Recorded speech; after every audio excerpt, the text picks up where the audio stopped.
अस्सलाम वालेकुम। क्या हाल है आप सब लोगों का?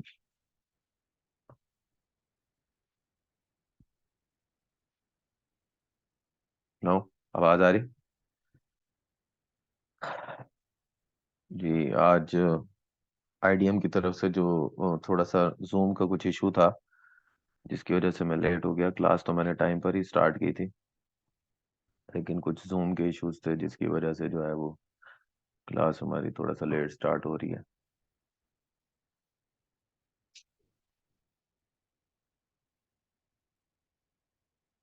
जी, तो हम 5 मिनट वेट करते हैं ताकि बाकी लोग जो कि नहीं ज्वाइन कर सके वो कर लें। फिर उसके बाद मैं स्टार्ट करता हूँ। मेरे ख्याल में लिंक की वजह से काफ़ी लोग जो हैं वो अपडेटेड नहीं होंगे। 5 मिनट हैं, 2:15 और या 2:20 पर मैं टॉपिक को स्टार्ट करूंगा। आज का हमारा टॉपिक निश के ऊपर है। निश को एक्सप्लेन करूंगा, निश की टाइप्स एक्सप्लेन करूंगा, और फिर हम चीज़ों को आगे लेके चलेंगे। ठीक है? तो 5 मिनट है।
जी, तो हम अपनी क्लास स्टार्ट करते हैं। 2:20 हो गए हैं। जिन लोगों ने जो है वो ज्वाइन करना था कर लिया है। अब हम स्टार्ट करते हैं।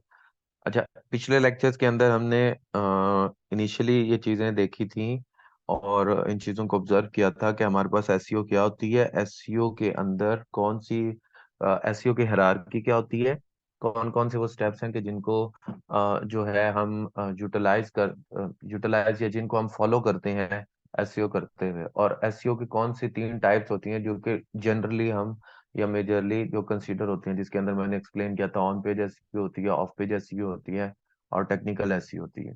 फिर मैंने ऑन पेज एसईओ के एक्सप्लेन किया था कि ऑन पेज एसईओ क्या होती है, जो कि मेजर लुक एंड फील होती है। जो एसईओ के वो स्टेप्स या वो प्रिंसिपल्स जो हम अपनी वेबसाइट के ऊपर अपनी वेबसाइट के लिए इम्प्लीमेंट करते हैं, वो ऑन पेज एसईओ होती है, क्योंकि वो हम अपने पेज के ऊपर कर रहे होते हैं, लेकिन और कर भी अपनी वेबसाइट के लिए रहे होते हैं।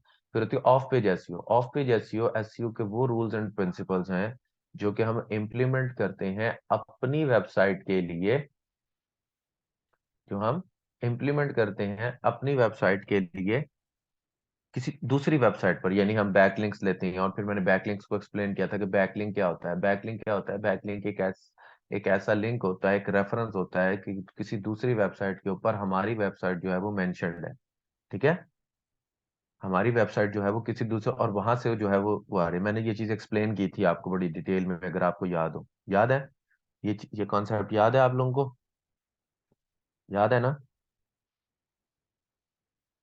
ओके, गुड, सही हो गया। बिल्कुल ऐसे ही।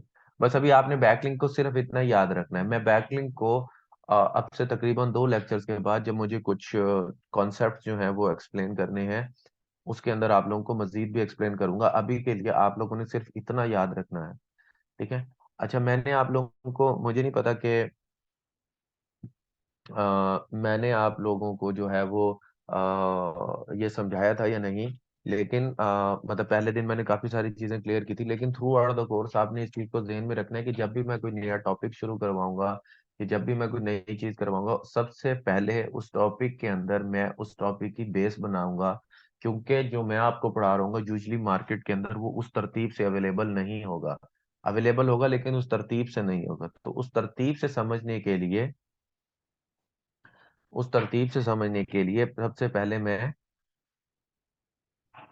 अ, जो है वो आप लोगों को वो बेस या वो कॉन्सेप्ट जो है वो एक्सप्लेन करूंगा। Once that base and that concept has been established, और वो चीज आप लोगों को क्लियर हो जाएगी, तो फिर हम जो है वो आगे की तरफ मूव करेंगे उस स्पेसिफिक टॉपिक के ऊपर, ताकि जब मैं आप लोगों को उसको प्रैक्टिकल करवा रहा हूँ तो आप मेरे से ये ना पूछिए सर ये क्या होता है, ये क्या होता है। ठीक हो गया बात? यहाँ तक क्लियर होगी बात? ठीक है, तो सबसे पहले कॉन्सेप्ट समझना जरूरी है, फिर उसकी प्रैक्टिकल इम्प्लीमेंटेशन आप लोगों के सामने आएगी कि जो चीज आप लोगों को सिखाई है वो प्रैक्टिकली कैसे हो रही है। जो मैंने आप लोगों को जो है चीज एक्सप्लेन करी है, ठीक है, वो वो बेसिकली प्रैक्टिकली कैसे हो रही है। तो इसी तरह जब मार्केट के अंदर हम एसईओ शुरू करते हैं, तो जो सबसे पहले चीज हमारे जिनों के अंदर है, जैसे कि मैंने बिजनेस को एक्सप्लेन करा कि जो हमारे पास कोई भी निश होती है वो हमारे पास एक टॉपिक होता है। ठीक है। अब जो भी हमारे पास जब एसईओ या हमारा कोई भी एसेट होता है, वो हमारे पास जो है वो एक बिजनेस होता है। और कोई भी बिजनेस जब हम शुरू करते हैं तो हम कहते हैं कि हमने किसी बिजनेस को शुरू करना है, या हमने कोई वेब एसेट क्रिएट करना है, या हमने कोई, तो वो किसी न किसी टॉपिक के ऊपर होता है, किसी न किसी चीज के ऊपर होता है। अब वो जो बिजनेस है या वो जो चीज है, उसको सबसे पहले कहा जाता है कि आपने क्या करना है जनाब। आप जो है ना किसी न किसी टॉपिक को सर्च कर रहे हैं, यानी निश को हर कोई सर्च करने लग जाता है कि जी हमारे पास जो निश है ना, उस निश को हमें सर्च करना है, उस निश के ऊपर हमें काम करना है। निश रिसर्च करते हैं, निश रिसर्च करते हैं, निश निश रिसर्च का तरीका क्या है, निश कैसे फाइंड आउट करते हैं, लेकिन कोई ये एक्सप्लेन करने की कोशिश नहीं करता कि बेसिकली जो भी आपकी निश है वो किन चीजों के ऊपर डिपेंडेंट है, निश का स्केल क्या है, और आपके जो निश को फाइंड करने के मेथड ना उनके ऊपर सब फोकस करते हैं, लेकिन निश की बेस कोई नहीं बनाता है। मेरी बात याद रखें, कि आपकी कोई भी जो निश होती है, सबसे पहले मैं निश को एक्सप्लेन करता हूँ कि निश क्या होती है। निश आपकी एसईओ के अंदर कोई भी टॉपिक जो है, कोई भी टॉपिक जो होता है उसको निश कहते हैं। ठीक है, कोई भी टॉपिक जो होता है, जो आपकी एसईओ के अंदर होता है, कोई भी टॉपिक जिसके ऊपर आपने वेबसाइट बनानी होती है, उसको निश कहते हैं। क्या कहते हैं? निश। क्लियर होगी यहां तक बात? ये नहीं हुई? कोई भी टॉपिक, वो दुनिया में कोई भी टॉपिक हो सकता है, वो छोटे से छोटा भी हो सकता है, बड़े से बड़ा भी हो सकता है।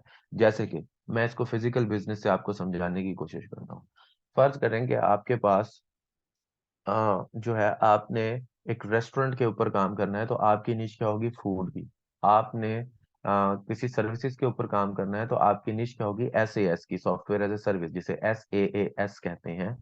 ठीक है, उसको क्या कहते हैं? SAS, यानी सॉफ्टवेयर एज ए सर्विस की। इसी तरह जब आप किसी प्रोडक्ट के ऊपर काम कर रहे होते हैं, तो आपका, और अगर वो प्रोडक्ट आप डायरेक्ट बेच रहे हैं, तो वो आपका ई कॉमर्स होता है, कि आपकी निश जो है वो ई कॉमर्स की निश है, कि आपका कोई प्रोडक्ट जो है वो लेकिन इसी तरह अगर आप किसी से कमीशन बेस्ड के ऊपर कोई प्रोडक्ट सेल कर रहे हैं, तो उसे एफिलिएट की निश कहते हैं, कि ये एफिलिएट। तो निश कोई भी टॉपिक हो सकता है, इट कैन बी एनीथिंग। अब यहाँ से, अब सबसे बड़ा डिलेमा यह है कि यहाँ जब इस चीज को एक्सप्लेन कर दिया जाता है, या जब इस चीज की बात कर दी जाती है, तो डायरेक्ट इधर से जंप कर दिया जाता है on the very next topic. चले अब हम निश रिसर्च की तरफ जाते हैं।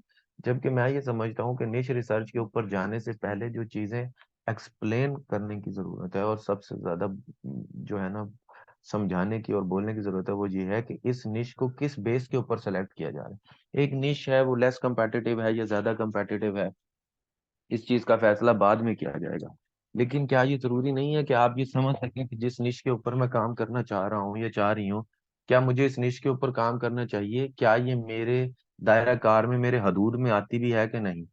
तो इसी बेस के ऊपर किसी भी निश को ढूंढने की तरफ जाने से पहले, उसके ऊपर मेहनत करने से पहले, यानी किसी भी निश के ऊपर रिसर्च करने से पहले, किसी भी निश के ऊपर मेहनत करने से पहले ये चीज डिटरमिन करना जरूरी है कि दुनिया के अंदर कोई भी निश जो है वो किस चीज के ऊपर डिपेंडेंट होती है। दुनिया के अंदर कोई भी निश या कोई भी टॉपिक या कोई भी बिजनेस हो, कोई भी बिजनेस जो कि डिजिटल बिजनेस होता है, वो दो चीजों पर डिपेंडेंट होता है। एक ये कि आप उस बिजनेस से अचीव क्या करना चाह रहे हैं, उसका ऑब्जेक्टिव। ठीक है, और दूसरा ये कि जिस चीज को आप अचीव करना चाह रहे हैं, उसके लिए आपके पास बजट कितना है। तो कोई भी निश या कोई भी डिजिटल एसेट जो आप बताना चाहते हैं, वो दो चीजों पर डिपेंडेंट होती है। पहला क्या होता है? बजट। दूसरा क्या होता है? ऑब्जेक्टिव। अब मैं इन दो चीजों को डिटेल में एक्सप्लेन करूंगा। यहाँ तक बात क्लियर होगी है कि निश क्या होती है और वो किन दो चीजों के ऊपर डिपेंडेंट है? नहीं, निश सिलेक्शन क्राइटेरिया नहीं कह रहा मैं, सिलेक्शन की तरफ तो बाद में आएंगे। पहले मेरी आगे यहाँ तक बात समझ आ गई है? अच्छा, अब आप जरा आगे की तरफ आ जाएं कि सिलेक्शन से क्या हो, सिलेक्शन क्राइटेरिया कह रहा हूँ। बजट। देखिए, आप एक बिजनेस शुरू कर, you want to start a business, वो बिजनेस कोई सा भी बिजनेस हो सकता है, आप उस बिजनेस को शुरू करना चाहते हैं। उस बिजनेस, मैंने जी एग्जांपल आप लोगों को पहले भी दी थी, कि अगर आपकी जेब में 10 लाख है, तो आप ये नहीं सोचते कि मैंने PC या रमादा बनाना है। ठीक है, फिर आप यही सोचते हैं कि मैं एक छोटा सा स्टॉल लगाऊंगा। तो आप किसी दूसरे को जैसे लोग कहते हैं कि हम जो है ना 15,000, जी ये 15,000 निशिस की लिस्ट है, 10,000 निशिस की लिस्ट है, 4,000 निशिस की, आप इस टॉपिक पे काम कर लें। कोई आपको कैसे कह सकता है आप इस टॉपिक पे काम कर लें, जब तक आपको ये नहीं पता होगा कि मेरे पास बजट क्या है, और मैं इस नीचे, मैं आपके जहन के अंदर अगर कोई ऑब्जेक्टिव क्लियर नहीं है। अब ये तो नहीं है ना कि आपको एक चीज नजर आई, हाँ यार इसके अंदर पैसे हैं, चलो मैं इसे ही काम करूँ, तो आप पहले से सोचेंगे कि यार मुझे एफिलिएट पे काम करना है। आप पहले से सोचेंगे कि मुझे ब्लॉगिंग पे काम करना है। आप पहले से सोचेंगे कि मुझे CPA नेटवर्क्स पे काम करना है। CPA भी एक चीज होती है, कॉस्ट पर एक्शन। अब मैंने बोल दिया तो मैं इस चीज को एक्सप्लेन, कॉस्ट पर एक्शन क्या होता है कि देयर आर सर्टेन टास्क जो कि इंटरनेट के ऊपर करने के या दूसरे से करवाने के आपको पे किया जाता है, उसे CPA कहा जाता है, कॉस्ट पर एक्शन। क्या कहा जाता है उसे? CPA, cost per action. ठीक है, तो अभी हम ब्लॉगिंग और एफिलिएट की बात कर रहे हैं, तो हम इसी पे रहते हैं। तो ये डिपेंड करता है कि आप जो है वो एफिलिएट के ऊपर काम, अब अगर आपके जेहन में ये नहीं है, आपने बिजनेस शुरू करना है। ठीक है, आप ऑब्जेक्टिव से यूं समझ लें कि आप ये चाहती हैं कि आप आप ये समझ लें कि आपको पता ही नहीं है कि आपने कितनी सेल उठानी है, या आपने किस जगह पे बिजनेस करना है, आपको क्लियर ही नहीं है। बस आपको किसी ने कह दिया चाय वाला ढाबा है, आप जाके किसी जंगल में खोल लें चाय वाला ढाबा, बजट तो यहाँ भी लग रहा है। ठीक है, बिल्कुल हो सकती है राबिया हसनैन, बट मेरे आप किसी भी चीज को जो है वो आ, ये अपना अपनी निश बना सकती हैं। और इस सवाल का जवाब आपको अगले 6 से 7 लेक्चर्स के अंदर मिल जाएगा। अगले लेक्चर्स इसी चीज के ऊपर है।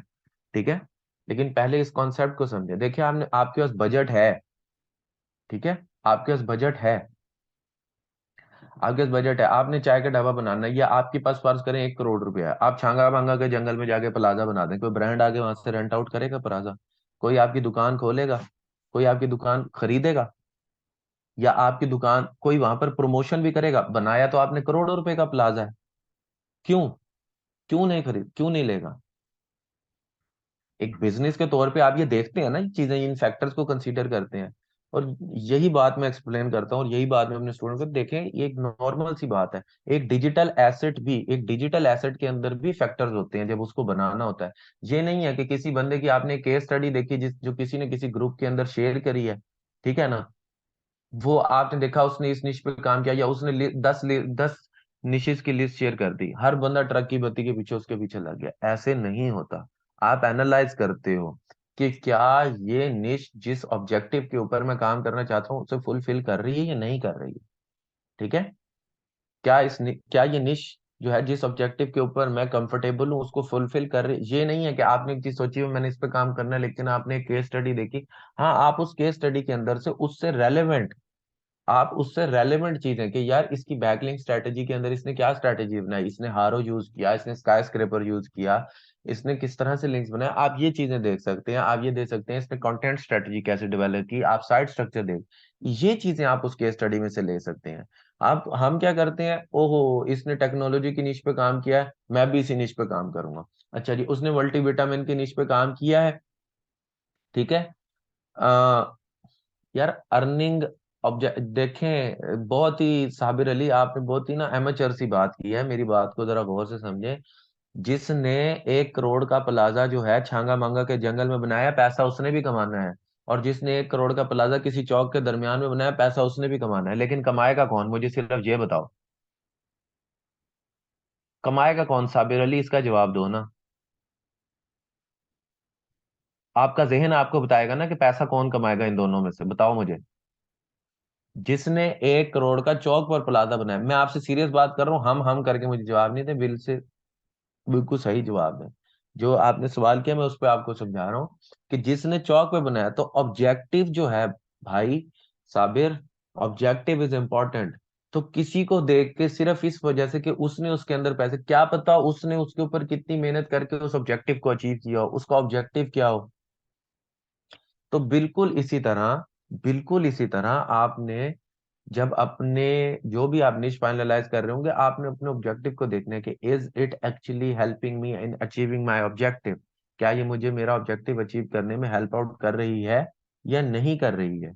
ठीक है, अच्छा दूसरी चीज क्या है, बजट।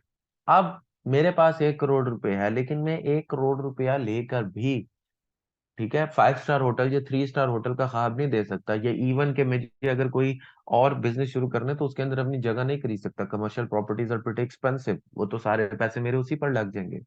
तो मैं अपने बजट के लिहाज से अपनी निश को, अपने बिजनेस को, अपने एसेट को देखूंगा।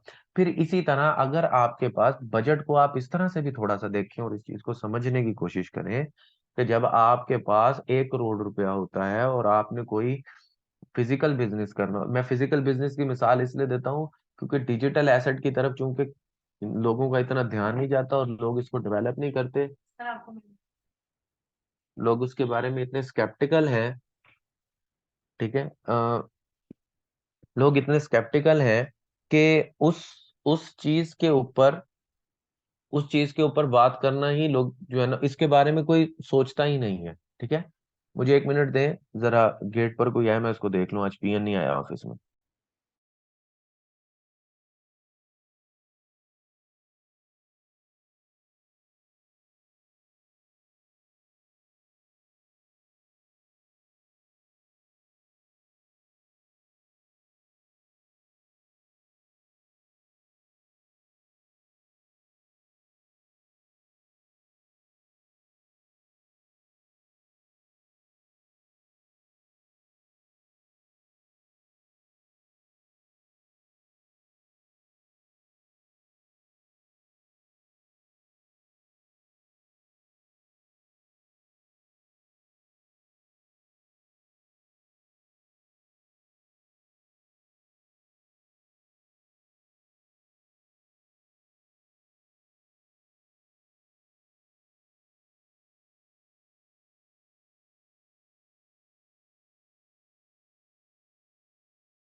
जी, मैं बोल ही नहीं रहा था, आपकी आवाज क्यों आएगी? मेरी ब्रेक नहीं थी, बाहर डोर पे कोई आया था। आज ऑफिस में छुट्टी होती है तो पीएम नहीं होता, इस वजह से तो मुझे जाना पड़ा। Sorry about that. 1 मिनट रुक जाया करें, कुछ नहीं होता। ठीक है। ओके। सो हमारा ये पहला मॉड्यूल है R&D का, रिसर्च एंड डेवलपमेंट का, जिसके अंदर मैं एक्सप्लेन कर रहा हूँ निश को। और निश के अंदर मैंने आपको बताया कि किसी भी निश को सिलेक्ट करने से पहले हम जिन दो चीजों को देखते हैं वो हमारा बजट और ऑब्जेक्टिव है। तो बजट के अंदर मैं आप लोगों को एक्सप्लेन कर रहा था कि देखें, जब आपके पास 1 करोड़ रुपया भी है फर्ज करें, और आपने कोई फिजिकल बिजनेस भी करना है, research and development, Asad Khan. अच्छा, तो अगर आपने कोई फिजिकल बिजनेस भी करना है तो उस फिजिकल बिजनेस के अंदर भी, क्या जब आपका 1 करोड़ रुपया होता है, क्या आप ये ख्याल नहीं करते हैं कि मैं सारा पैसा अभी एकदम नहीं लगाऊंगा, मैं थोड़ा सा इतने, क्योंकि फौरन कोई भी बिजनेस, क्या कोई बिजनेस पहले महीने से ही प्रॉफिट में आ जाता है? मुझे बताएं कौन सा ऐसा फिजिकल बिजनेस है सिवाय फ्रॉड के जो कि पहले महीने से प्रॉफिट में आ जाता है? कोई एक बिजनेस मुझे बता दें आप। हर बिजनेस का एक कर्व होता है जो उसने हर हालत के अंदर फॉलो करना होता है। अब जब कोई फिजिकल बिजनेस करता है वो वैसे सियाना बन के कि मुझे सारा कुछ कारोबार का पता है, इस चीज को मानता है। लेकिन जब कोई डिजिटल एसेट पे आता है तो कोई चीज को मानने को तैयार ही नहीं होता है। ठीक है। कि हर चीज जो है वो उसको टाइम लगता है। ठीक है। अब जैसे मैंने उस दिन आपको ये बात बताई, अ, उस दिन आपको ये बात एक्सप्लेन करी कि हमारे यहाँ जब बिल्कुल क्लिफ पीरियड, या इसको डिप भी क्लिफ पीरियड बिल्कुल होता है, फिर क्लिफ पीरियड के बाद एक डिप भी आता है। जो बिजनेस क्लिफ पीरियड, हर बिजनेस जो है उसमें खुश भी हो जाता है और उसको सस्टेन भी कर लेता है। लेकिन जो डिप होता है, जो बिजनेसेस डिप सस्टेन करते हैं, असल में वो बिजनेसेस थ्राइव करते हैं। और इसके ऊपर, द डिप के ऊपर एक बुक भी है, मैं रिकमेंड करूंगा कि आप सब पढ़ें। डिप के नाम से ही बुक भी है। ठीक है ना। अब अब तो आप 1 करोड़ रुपया पूरा नहीं लगा देते, आप क्या करते हैं, आप इतने पैसे ये जहन में रखते हैं और अपने पास रखते हैं कि यार मेरे पास कम से कम 6 महीने का खर्चा पीछे मौजूद हो। ऐसा है या नहीं? ये नहीं, आप तकरीबन 30 लाख रुपया लगा देते हैं, आपका 20 लाख रुपया जो है वो इतना होता है कि भाई 6 महीने तक मेरे बिजनेस को मैं अपने पास से चला सकूं।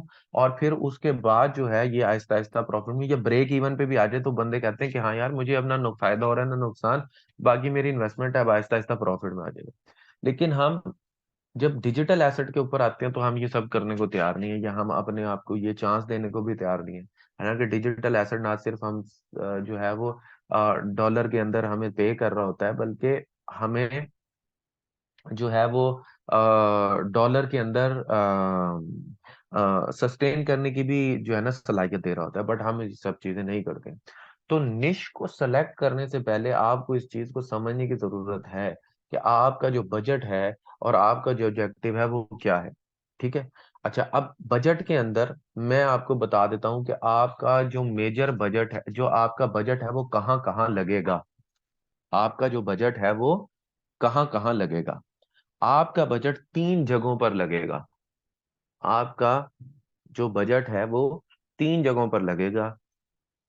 वो 3 जगह कौन सी हैं? वो 3 जगह हैं, पहला आपका साइट सेटअप है जिसमें आपके जो है वो होस्टिंग और डोमेन नेम और रेकरिंग, तो आपकी होस्टिंग ही रहेगी। बाकी थीम वगैरह आप नल्ड या दूसरी यूज करते हैं जो आपको फ्री मिल जाती हैं, वो आपकी मर्जी है। लाइसेंस यूज करनी है तो बेशक लाइसेंस परचेज कर लें। ठीक है। ये चीज आपका तकरीबन जो है वो आप यूं समझ लें कि 5% या 4% बजट लेगी, बस इससे ज्यादा आपका बजट नहीं लेगी। बाकी 95% ऑफ द बजट जो है वो दो हिस्सों में तकसीम होता है आपका। पहला हिस्सा जो आपका कहलाता है, वो कहलाता है कंटेंट। ठीक है। और दूसरा हिस्सा जो मेजर जो आपका 95% ऑफ द बजट है वो कंटेंट। और दूसरा हिस्सा जो मेजर आपके बजट के जो चीज लेके जाती है वो होती है आपके बैकलिंक्स यानी ऑफ पेज एसईओ। इन दो चीजों के ऊपर आपके पैसे खर्च होते हैं। अच्छा, अब कंटेंट के ऊपर कई लोगों के सवाल होंगे कि सर अब तो एआई आ गया है, कंटेंट उससे लिखवाएं कि नहीं? कंटेंट एआई से लिखवाना है तो कैसे लिखवाना है? ये कंटेंट एआई से लिखवाने के लिए आपको क्या करना है, उसके ऊपर प्रॉम्प्ट इंजीनियरिंग का जो है ना बकायदा लेक्चर है। असद खान, मैं आगे चल रहा हूँ, थोड़ा सा मुझे टाइम दे, बजट ही एक्सप्लेन कर रहा हूँ, मैं इस चीज को भी आगे एक्सप्लेन करूंगा। तो एआई से लिखवाना है या नॉर्मल आपने राइटर भी हायर करना है, तो वो राइटर आपको कैसा कंटेंट लिख के दे रहा है, इस चीज को चेक करना, इस चीज को समझना, ये चीजें भी मैं आगे आपको बताऊंगा। लेकिन आप राइटर को पे करते हैं। मैंने आपको बताया, अगर आप एक बिल्कुल नॉर्मल सा भी राइटर हायर करें तो वो आजकल 2 रुपए, यानी नॉर्मल से मुराद ऐसा राइटर जो विदाउट ग्रामेटिकल मिस्टेक्स आपको एक नॉर्मल कंटेंट चर्न करके या जनरेट करके दे देता है, वो 2 रुपए तक का आपको मिलता है। जो 75 पैसे ये 1 रुपए वाले राइटर हैं, वो इंतहाई फारिग राइटर होते हैं, और उनका कंटेंट वो फिर रैंक भी नहीं करता। सीधी सी बात है। मैंने आपको, पता नहीं आप थे ये कोई दूसरा बैच था जिसको मैंने ये बात कही थी कि अभी आईडीएम के ही एक स्टूडेंट मेरे पास आए हुए थे, उनकी वेबसाइट इतनी कमाल थी, उनका यूआई बहुत अच्छा, लेकिन उनका कंटेंट बहुत बुरा लिखा हुआ था, वो अच्छा कंटेंट नहीं था। तो फिर मैंने उनको ये बात कही, हालांकि उनका सारा हैंड रिटन कंटेंट था, लेकिन उसके अंदर ग्रामेटिकल मिस्टेक्स थी, बहुत सी फजूलियात मिस्टेक्स थी, जिस पर मैंने उनको फिर एक्सप्लेन करा। जी शाकिर अहमद, मैं कंटेंट लिखना सिखाऊंगा। इंग्लिश आपको आनी चाहिए। मैं आपको इंग्लिश या ग्रामर नहीं पढ़ाने लगा कि ये वर्ब होती है, ये नाउन होता है, ये कंजक्शन होती है, इनको जोड़ दें, ये एडजेक्टिव होता है, ये एडवर्ब होता है। मैं आपको कंटेंट बताऊंगा, कंटेंट लिखा कैसे जाता है, ठीक है। सिलेक्शन ऑफ निश के ऊपर साकिब आगे 6 लेक्चर हैं यार, अब 18 घंटे की बात को मैं यहाँ पर कैसे एक्सप्लेन करूं। मैं जितना पढ़ा रहा हूँ इसको समझे, आपको आगे इन सब सवालों के जवाब मिल जाएंगे, ठीक है। अच्छा, तो बजट आपका कंटेंट पर लगता है और आपका बैकलिंक पर लगता है, यानी आप पहले है पार्ट ऑफ द कंटेंट जो आपका होस्टिंग, उस पर, दूसरा पार्ट आपका कंटेंट के ऊपर लगता है कि आप किसी को पे, और तीसरा बैकलिंक्स के ऊपर। अब बैकलिंक्स क्या होते हैं? बैकलिंक्स ये होते हैं कि आपने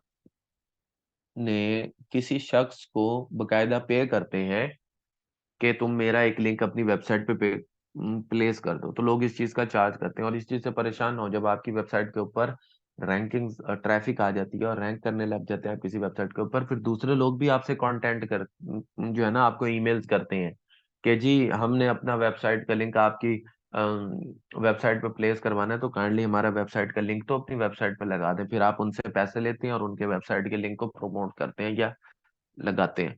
क्लियर होगी बात? ठीक है। ये निगोशिएशन पर डिपेंड करता है, बैकलिंक्स के मॉड्यूल के अंदर इस चीज को एक्सप्लेन भी करूंगा कि आप कितना निगोशिएट करते हैं। मतलब ये आपके अपने ऊपर होता है यार, भाव तो करना, आप नॉर्मल दुकानदार से कितना डिस्काउंट करवा लेते हैं, ये तो अब आपके ऊपर है, ठीक है। ठीक होगी बात। अच्छा जी। अब अब आ जाते हैं हम ऑब्जेक्टिव के ऊपर। मैंने आप लोगों के सामने 2 मेजर ऑब्जेक्टिव्स रखे हैं। मैं 2 मेजर ऑब्जेक्टिव्स को भी थोड़ा थोड़ा एक्सप्लेन करना चाहूंगा और आपको बताना चाहूंगा, ताकि आप लोगों की बेस क्लियर हो जाए और आप लोगों को समझ आ जाए। तो मैंने कहा कि हम जिन 2 ऑब्जेक्टिव्स को फोकस करके काम करके हम लेके चल रहे होंगे उस मॉड्यूल के अंदर, इसके अंदर एक हमारे पास एफिलिएट होगा और दूसरा ब्लॉगिंग होगा, ठीक है। एफिलिएट क्या है ये मैं पिछले लेक्चर के अंदर एक्सप्लेन कर चुका हूँ, मैं फिर एक दफा बता देता हूँ कि एफिलिएट की वेबसाइट के अंदर या एफिलिएट वेबसाइट के अंदर हम क्या करते हैं कि हम किसी शख्स, किसी कंपनी का कोई प्रोडक्ट प्रमोट करते हैं, और जब वो प्रोडक्ट जो कि हम अपनी वेबसाइट के ऊपर प्रमोट कर रहे होते हैं या अपनी वेबसाइट के ऊपर डाल रहे होते हैं कि चला रहे होते हैं, तो वो प्रोडक्ट या वो जो चीज़ हम प्रमोट कर रहे होते हैं, वो प्रोडक्ट या वो चीज़ जो है वो जब सेल आउट होती है, तो जो वो मालिक है या वो कंपनी है, वो हमें उसको सेल आउट करने पर कमीशन देता है, ठीक है। ये एफिलिएट है कि हम उसका एफिलिएट है, ठीक है, हम उसका एफिलिएट है और उस एफिलिएट के ऊपर जो है वो ये उसकी, हेलो, अब आवाज आ रही?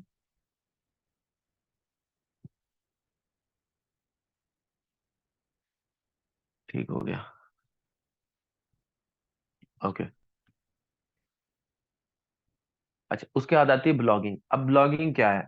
ब्लॉगिंग के अंदर हम ब्लॉगिंग के अंदर हम क्या करते हैं कि हम अपनी वेबसाइट के ऊपर कंटेंट लिखते हैं, अपनी वेबसाइट के ऊपर कंटेंट लिखते हैं, और उस कंटेंट के अंदर हम किसी नेटवर्क के एड्स चलाते हैं। जब वो एड्स चलते हैं और लोग उसके एड्स देखते हैं, तो हमें पैसे मिलते हैं। अभी आप इसको इतना समझ लें, जब मैं आगे सीपीसी के मॉड्यूल पर सीपीसी के कॉन्सेप्ट को आपको क्लियर कर रहा हूँ, तो मैं आपको ये चीज बहुत डिटेल में एक्सप्लेन करूंगा और समझाऊंगा भी। क्लियर होगी बात यहाँ तक कि नहीं हुई? तो ब्लॉगिंग के अंदर हम एड्स से कमाते हैं, और एफिलिएट के अंदर हम ऐसे कमाते हैं। तो हमें अब ये समझ आ गया कि निश जो है वो दुनिया के अंदर कोई भी टॉपिक हो सकता है। कोई भी टॉपिक जो है जिसके ऊपर आप काम कर रहे हैं वो हो सकता है। और वो टॉपिक किस चीज के ऊपर डिपेंड करता है? वो टॉपिक दो चीजों के ऊपर डिपेंड करता है, एक आपका बजट, दूसरा आपका ऑब्जेक्टिव। यानी उस टॉपिक की स्केलेबिलिटी को, उस टॉपिक के ऊपर काम करने के लिए हम इन दो चीजों को जहन में रखते हैं कि भाई मेरे पास पैसा कितना है। ठीक है, मेरे पास पैसा कितना है, और दूसरा क्या, कि मैं उस पैसे से क्या ऑब्जेक्टिव जो है वो अचीव करना चाह रहा हूं।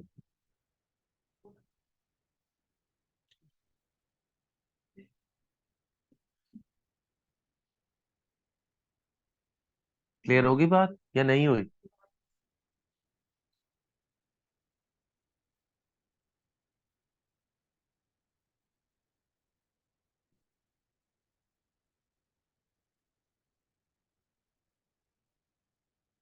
ठीक है, जी कर सकते हैं। ओके। अब जब जब मैंने इन चीजों को देख लिया, इन चीजों को पढ़ लिया और इन चीजों को समझ लिया, तो अब अगली चीज आती है मेरे पास कि मैं फिर किस तरह से समझूंगा, किस तरह से मैं आइडेंटिफाई करूंगा, किस तरह से मैं इस चीज को देखूंगा कि क्या ये जो टॉपिक, जो निश इस वक्त मेरे सामने मौजूद है, जो जी चीज मुझे नजर आ रही है, ठीक है, ये जो चीज मुझे नजर आ रही है, ये मेरे लिए है या नहीं। ये तो फिर एक कंफ्यूजन है ना। मुझे कोई हवाई तौर पे तो पता नहीं लगेगा, तो मुझे किसी ना किसी स्केल सिस्टम की जरूरत है, मुझे एक ऐसे सिस्टम की जरूरत है जो कि मुझे इस चीज को आइडेंटिफाई करने में हेल्प आउट करे, मुझे आइडेंटिफाई करने में हेल्प आउट करे। एक ऐसा स्केल सिस्टम, एक ऐसा सिस्टम जो मुझे कि मैं कि हाँ यार, ये चीज मेरे करंट ऑब्जेक्टिव और मेरे करंट बजट की बाउंड्रीज के अंदर आती है, मेरे करंट ऑब्जेक्टिव और मेरे करंट बजट के अंदर आती है। तो उस स्केल सिस्टम के तहत किसी भी निश को चार में से किसी एक स्केलिंग सिस्टम के अंदर डाला जा सकता है। वो चार स्केलिंग सिस्टम क्या हैं? ठीक है, ये अपने अपने पास लिख ले, वो चार स्केलिंग सिस्टम क्या है। वो चार स्केलिंग सिस्टम है हमारे पास। जेनेरिक, सबसे पहले है जेनेरिक। दूसरे नंबर पे है हमारे पास ब्रॉड। तीसरे नंबर पे है हमारे पास नैरो। और चौथे नंबर पर है हमारे पास नैनो। कौन कौन सी है हमारे पास? जेनेरिक, ब्रॉड, नैरो, और चौथा कौन सा है हमारे पास? नैनो। असद खान, आपने लेक्चर शायद आज ज्वाइन किया है। मैंने स्लाइड्स के नोट्स बहुत पहले से दे दी हैं और ये सब चीजें स्लाइड्स में मेंशन्ड भी हैं। मैंने स्क्रीन शेयर ही नहीं की हुई क्योंकि मैंने स्लाइड्स के वो दिए हुए हैं। ठीक है, और अगर मैं स्क्रीन शेयर करके पढ़ाऊंगा तो फिर आप लोगों का सुनने पे नहीं, स्क्रीन देखने पे ज्यादा ध्यान होता है। तो चुप करके अभी सिर्फ सुनते रहे जो पढ़ा रहा हूँ, फिर सबका ध्यान इसी चीज के ऊपर होता है सिर्फ।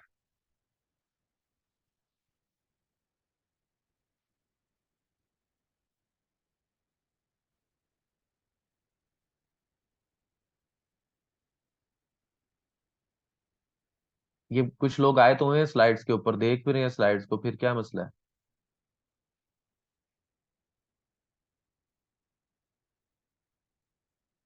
मैं शेयर कर दूंगा दोबारा भी। ये आ गई, अर्शिया अनवर ने कर दी है शेयर। Thank you Arshia. आप सब भी ओपन कर लें। तो जेनेरिक, ब्रॉड, नैरो और नैनो। अच्छा, अब इन चारों की तरफ आने से पहले मैं एक एक साइड टॉपिक एक्सप्लेन करना चाहूंगा। आप चाहे आप चाहे किसी भी बिजनेस से कमा रहे हो, एट द एंड वो बिजनेस आपके लिए पैसा जनरेट कर रहा होता है। ठीक है, ठीक है।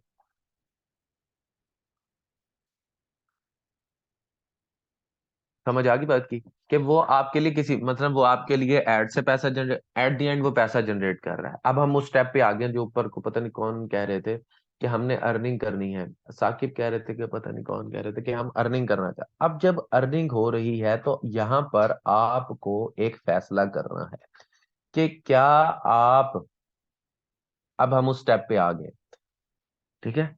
अब आपको फैसला करना है कि क्या आप, ठीक है,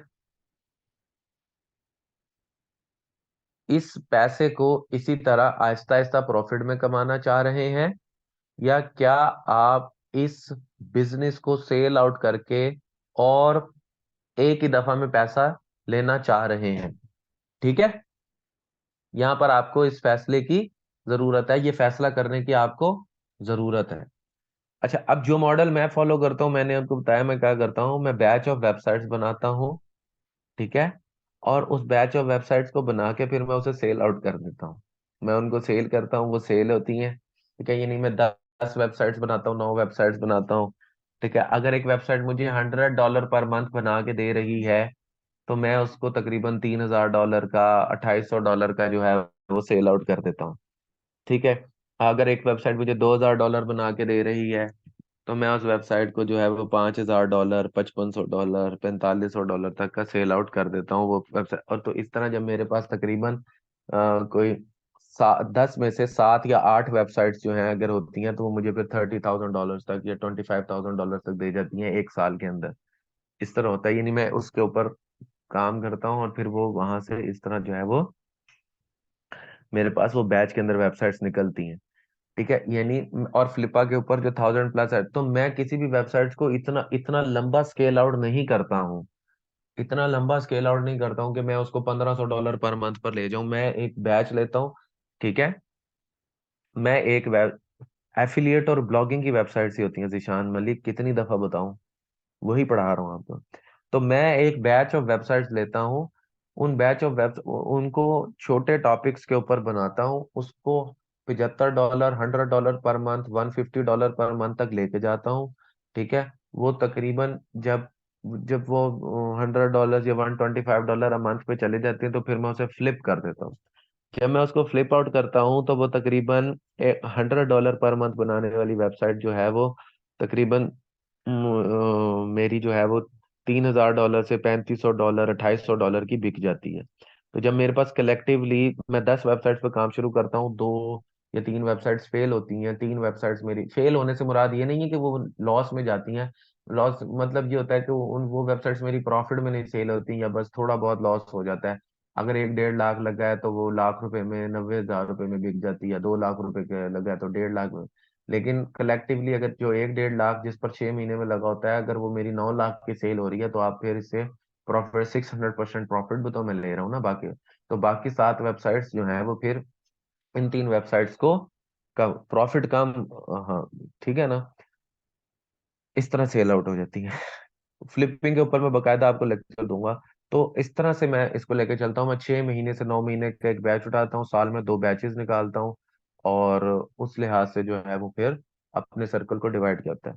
आपकी मर्जी है कि आप इस चीज को, आपकी मर्जी है कि आप इस चीज को मजीद कंटिन्यू करके मजीद स्केल करना चाहते हैं, करवाऊंगा मैं आपको सारा, कि आप, या आप इसको फ्लिप करना चाहते हैं, ये आपकी मर्जी है कि आप उससे किस तरह जो है वो प्रॉफिट मैक्सिमाइजेशन करना चाहते हैं। मैं फ्लिपिंग करना पसंद करता हूँ कि क्योंकि गूगल एक मनहूस शख्स है, वो किसी भी वक्त कोई भी वेबसाइट जो है उसको पैनलाइज कर देता है, तो फिर बहुत ज्यादा मेहनत जाया हो जाती है, ठीक है। भाई साल में नहीं होती, मेरी महीने की हो जाती है सही। तो मैं जो है वो बैचेस करता हूँ। यूजुअली मेरे जो सेल सीजन होते हैं वो जुलाई अगस्त होते हैं, ठीक है, या फिर जनवरी फरवरी होते हैं, जिनके अंदर मेरा बैच जो है वो कंप्लीट होता है, तो फिर उसके अंदर मैं उसको सेल आउट करता हूँ, ठीक है।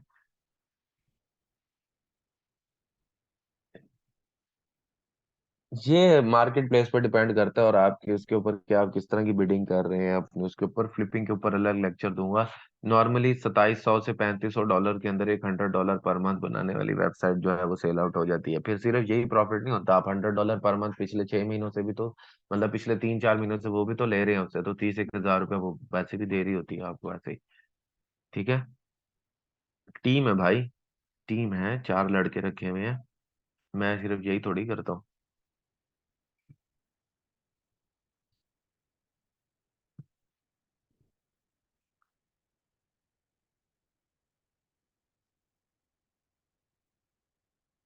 असद खान फ्लिपिंग के ऊपर फ्लिपिंग में बात करेंगे ना, अभी यहाँ पर इस पे ही बात करते हैं।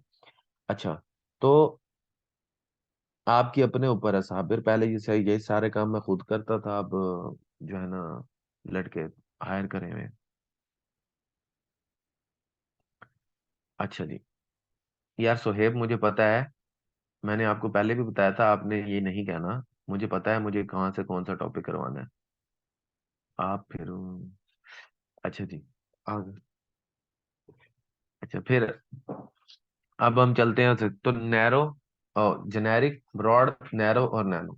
अब मैं जेनेरिक, ब्रॉड, नैरो और नैनो को यहाँ पर उनकी थ्योरेटिकल सेंस के अंदर आप लोगों को एक्सप्लेन करूंगा।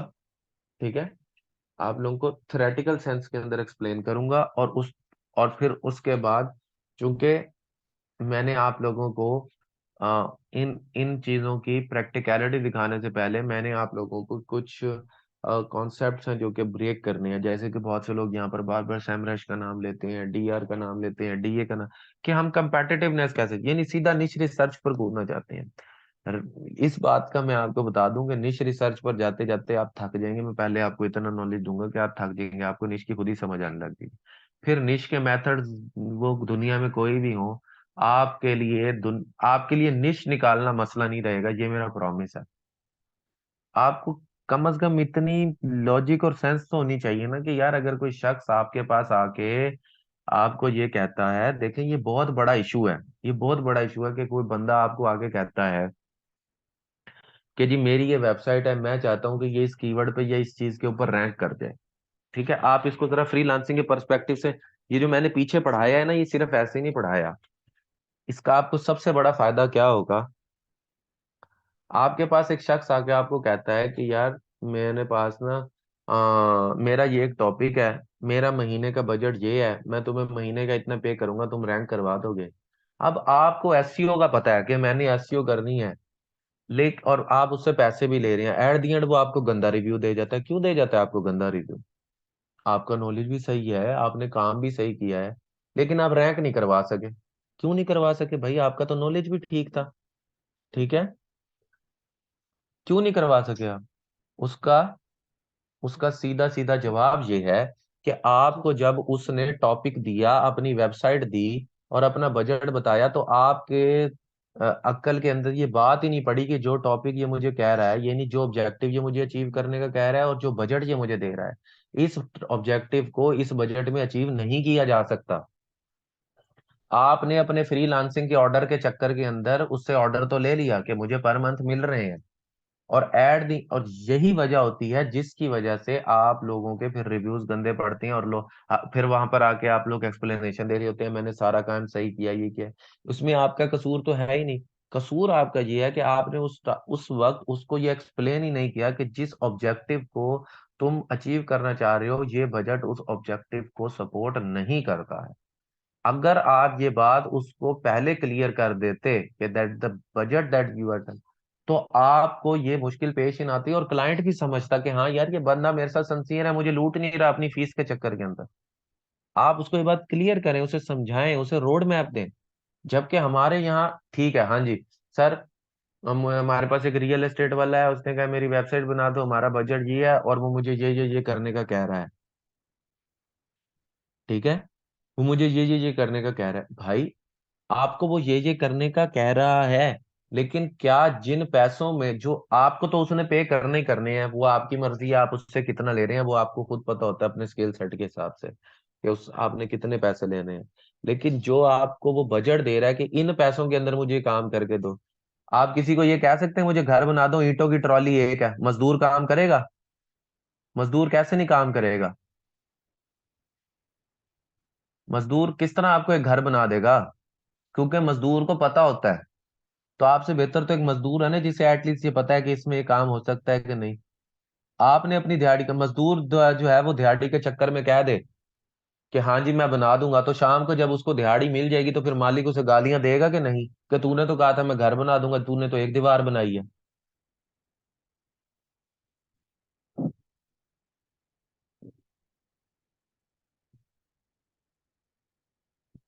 इम्पॉसिबल हो जाती है ना ये चीज। तो यही चीज फ्रीलांसिंग के अंदर होती है। असद खान, ये चीज आगे एक्सप्लेन करूंगा ना। तो ये बजट और ये ऑब्जेक्टिव, मैंने बजटिंग और ऑब्जेक्टिव इसीलिए आपको समझाइए, और ये स्केलिंग सिस्टम भी इसीलिए मैं आपको जो है वो एक्सप्लेन कर रहा हूँ, कि आपको इस चीज की समझ होनी चाहिए कि जो काम मैं लेने लगा हूँ उसके पैसे तो बेशक मुझे मिल रहे हैं, लेकिन जो चीज मुझे कही जा रही है और जो रिसोर्सेज मुझे प्रोवाइड किए जा रहे हैं, क्या उसके अंदर मैं उसको कर भी सकूंगा कि नहीं कर सकूंगा। तो जब आपको ये स्केलिंग सिस्टम समझ आ जाएगा ना, एक्सपीरियंस नहीं भी होगा, तो आपको जब कोई बात या कोई जॉब पोस्ट की जाएगी तो आप एटलीस्ट उसके ऊपर ये कह सकेंगे कि जो चीज तुम कह रहे हो ना। और बजट जो कॉस्टिंग भी होती है ना, यानी कॉस्ट जो होती है ना पूरी दुनिया के अंदर, कोई भी काम हो पूरी दुनिया के अंदर, चाहे वो डिजिटल एसेट है, फिजिकल एसेट है, कहीं वो दो किस्म की कॉस्टिंग होती है पूरी दुनिया के अंदर। एक होता है टाइम कॉस्ट और दूसरा होती है मॉनिटरी कॉस्ट। ठीक है। दो किस्म की बजटिंग होती है। एक प्रोजेक्ट है वो 6 महीने में, वो आपको पैसे बहुत ज्यादा दे रहा है लेकिन कह रहा है 6 महीने में करो, लेकिन वो हो ही नहीं सकती चीज, तो आप कैसे प्रॉमिस कर लें 6 महीने में हो जाएगी। एक बंदा आपको आके कहता है जी मेरा बजट जो है वो $1 लाख है महीने का, ठीक है, मुझे हेल्थ के कीवर्ड पे रैंक करना है। भाई हेल्थ के कीवर्ड पे 6 महीने में आप रैंक नहीं कर सकते, कट एंड क्लियर, जितना मर्जी बजट लगा लें, नहीं कर सकते 6 महीने में आप रैंक। खत्म हो गई बात। बस नहीं कर सकते। It would take you years to rank in that particular keyword. लेकिन वो कहता है कर दे, बजट भी है, क्या कर लेंगे आप। नहीं कर सकते। 6 महीने में आप हेल्थ के कीवर्ड पे रैंक नहीं कर सकते। अनरियलिस्टिक ऑब्जेक्टिव और unrealistic expectation leads to bad reviews, and जहां पर आके फिर आप लोगों के जो है वो कैरियर्स के ब्रेक लगते हैं।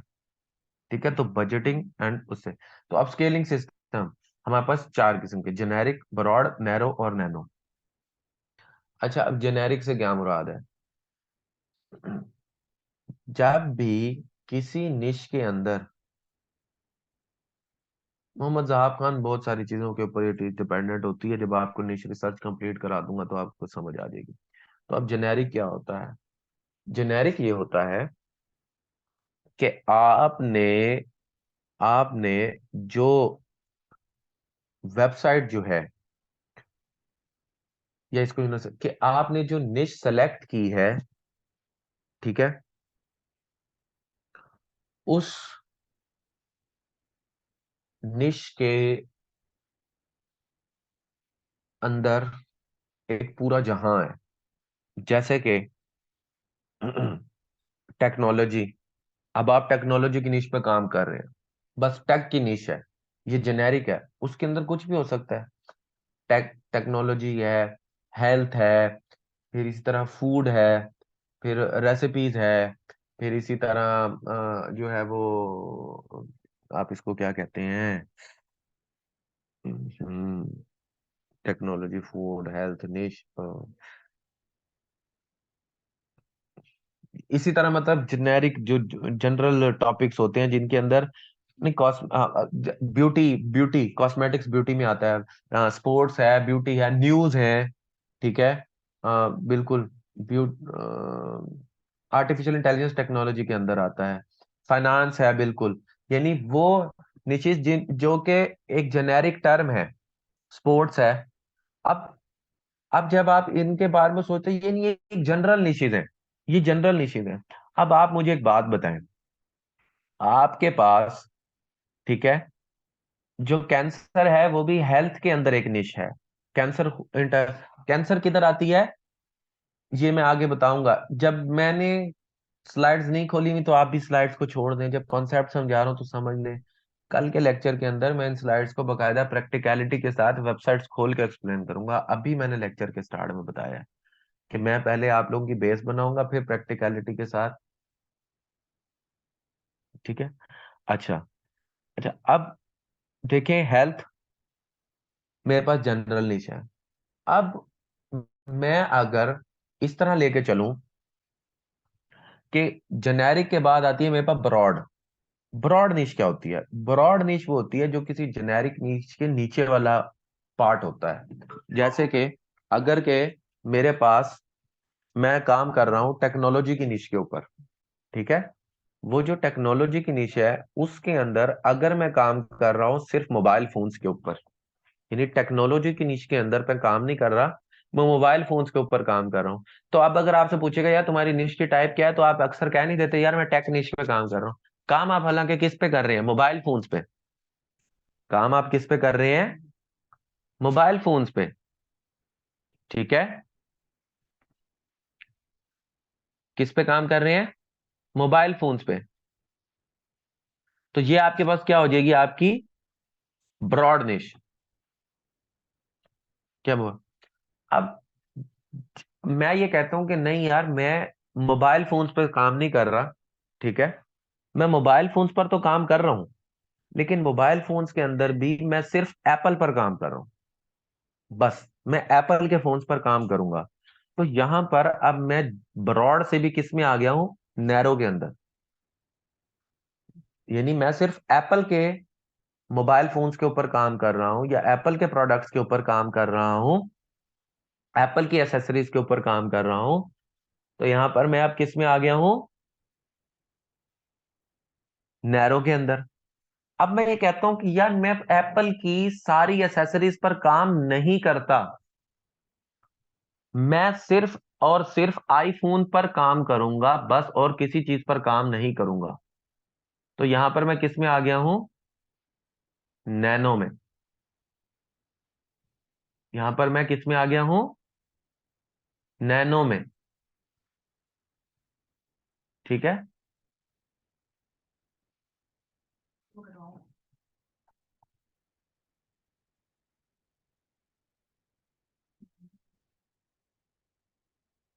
तो हायरार्की समझ आई आपको? आपको हायरार्की समझ आई? कि देखें, मैं टेक्नोलॉजी की निश में ही काम कर रहा हूं, लेकिन मैं किस स्केल पर काम कर रहा हूं, मैं किस स्केल के ऊपर काम कर रहा हूं, मुझे ये सोचना है। मैं 1 लाख रुपए से टेक्नोलॉजी पर काम नहीं कर सकता। टेक्नोलॉजी में तो मोबाइल फोन्स आते हैं, हेडफोन्स आते हैं, लैपटॉप्स आते हैं, और एसेसरीज आती हैं, हैंड फ्रीज आती हैं, ठीक है। और आर्टिफिशियल इंटेलिजेंस आती है, मशीन लर्निंग आती है, ठीक है, इमेज जनरेट, क्या कुछ नहीं आता? क्या आप 1 लाख रुपए से इतना ज्यादा काम कर सकते हैं? 2 लाख रुपए में इतना ज्यादा काम कर सकते हैं? 10 लाख रुपए में, मैं कहता हूँ 20 लाख रुपए में भी आप टेक्नोलॉजी की नीश नहीं कवर कर सकते। नहीं कर सकते, नहीं कर सकते, नहीं कर सकते। फिर आपके पास 10 लाख रुपए हैं, ठीक है, आप उस 10 लाख रुपए के अंदर ब्रॉड पे काम कर सकते हैं?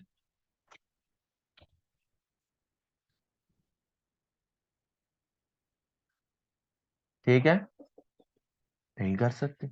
तो यहां पर आने, इस स्केलिंग सिस्टम से आपको समझ में आई बात की, कि आपको एक डायरेक्शन मिल जाती है। तो नॉर्मली जो मैं अपनी फ्लिपिंग वेबसाइट्स के लिए यूज करता हूं वो नैरो या नैनो करता हूं। छोटे लेजर टारगेटेड टॉपिक्स उठाए, छोटे लेजर टारगेटेड टॉपिक्स उठाए, उनके ऊपर काम करा, उनको अर्निंग पोटेंशियल मिला और उन्हें सेल आउट कर दिया। छोटी इन्वेस्टमेंट से प्रॉफिट्स निकाले, छोटे लेवल के ऊपर, ठीक है। नैरो या नैनो के ऊपर।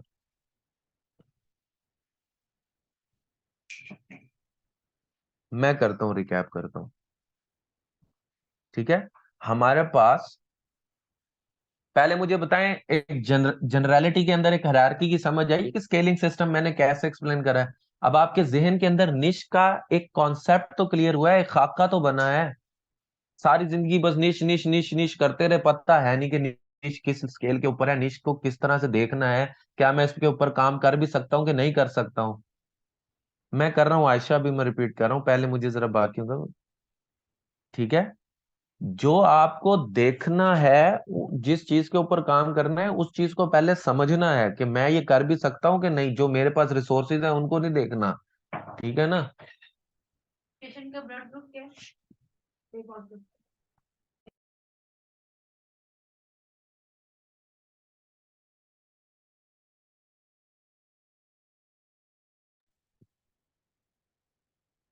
ओके। अब अब आ जाए आगे की तरफ। अब मैं इस चीज को रिपीट करता हूँ, ठीक है। बल्कि 3:15 होने वाले हैं, आप इस तरह करें ना, आप एक 15 मिनट की ब्रेक लें। 15 मिनट की ब्रेक, 1 घंटे से मैं बोल रहा हूँ, मेरा भी सर दुख रहा है जरा। 1 घंटे की ब्रेक लें, हम 3:28 के ऊपर कंटिन्यू करते हैं और फिर इसको आगे लेके चलते हैं, फिर मैं रिपीट करता हूँ। ठीक है। ओके।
जी। तो हम कंटिन्यू करते हैं।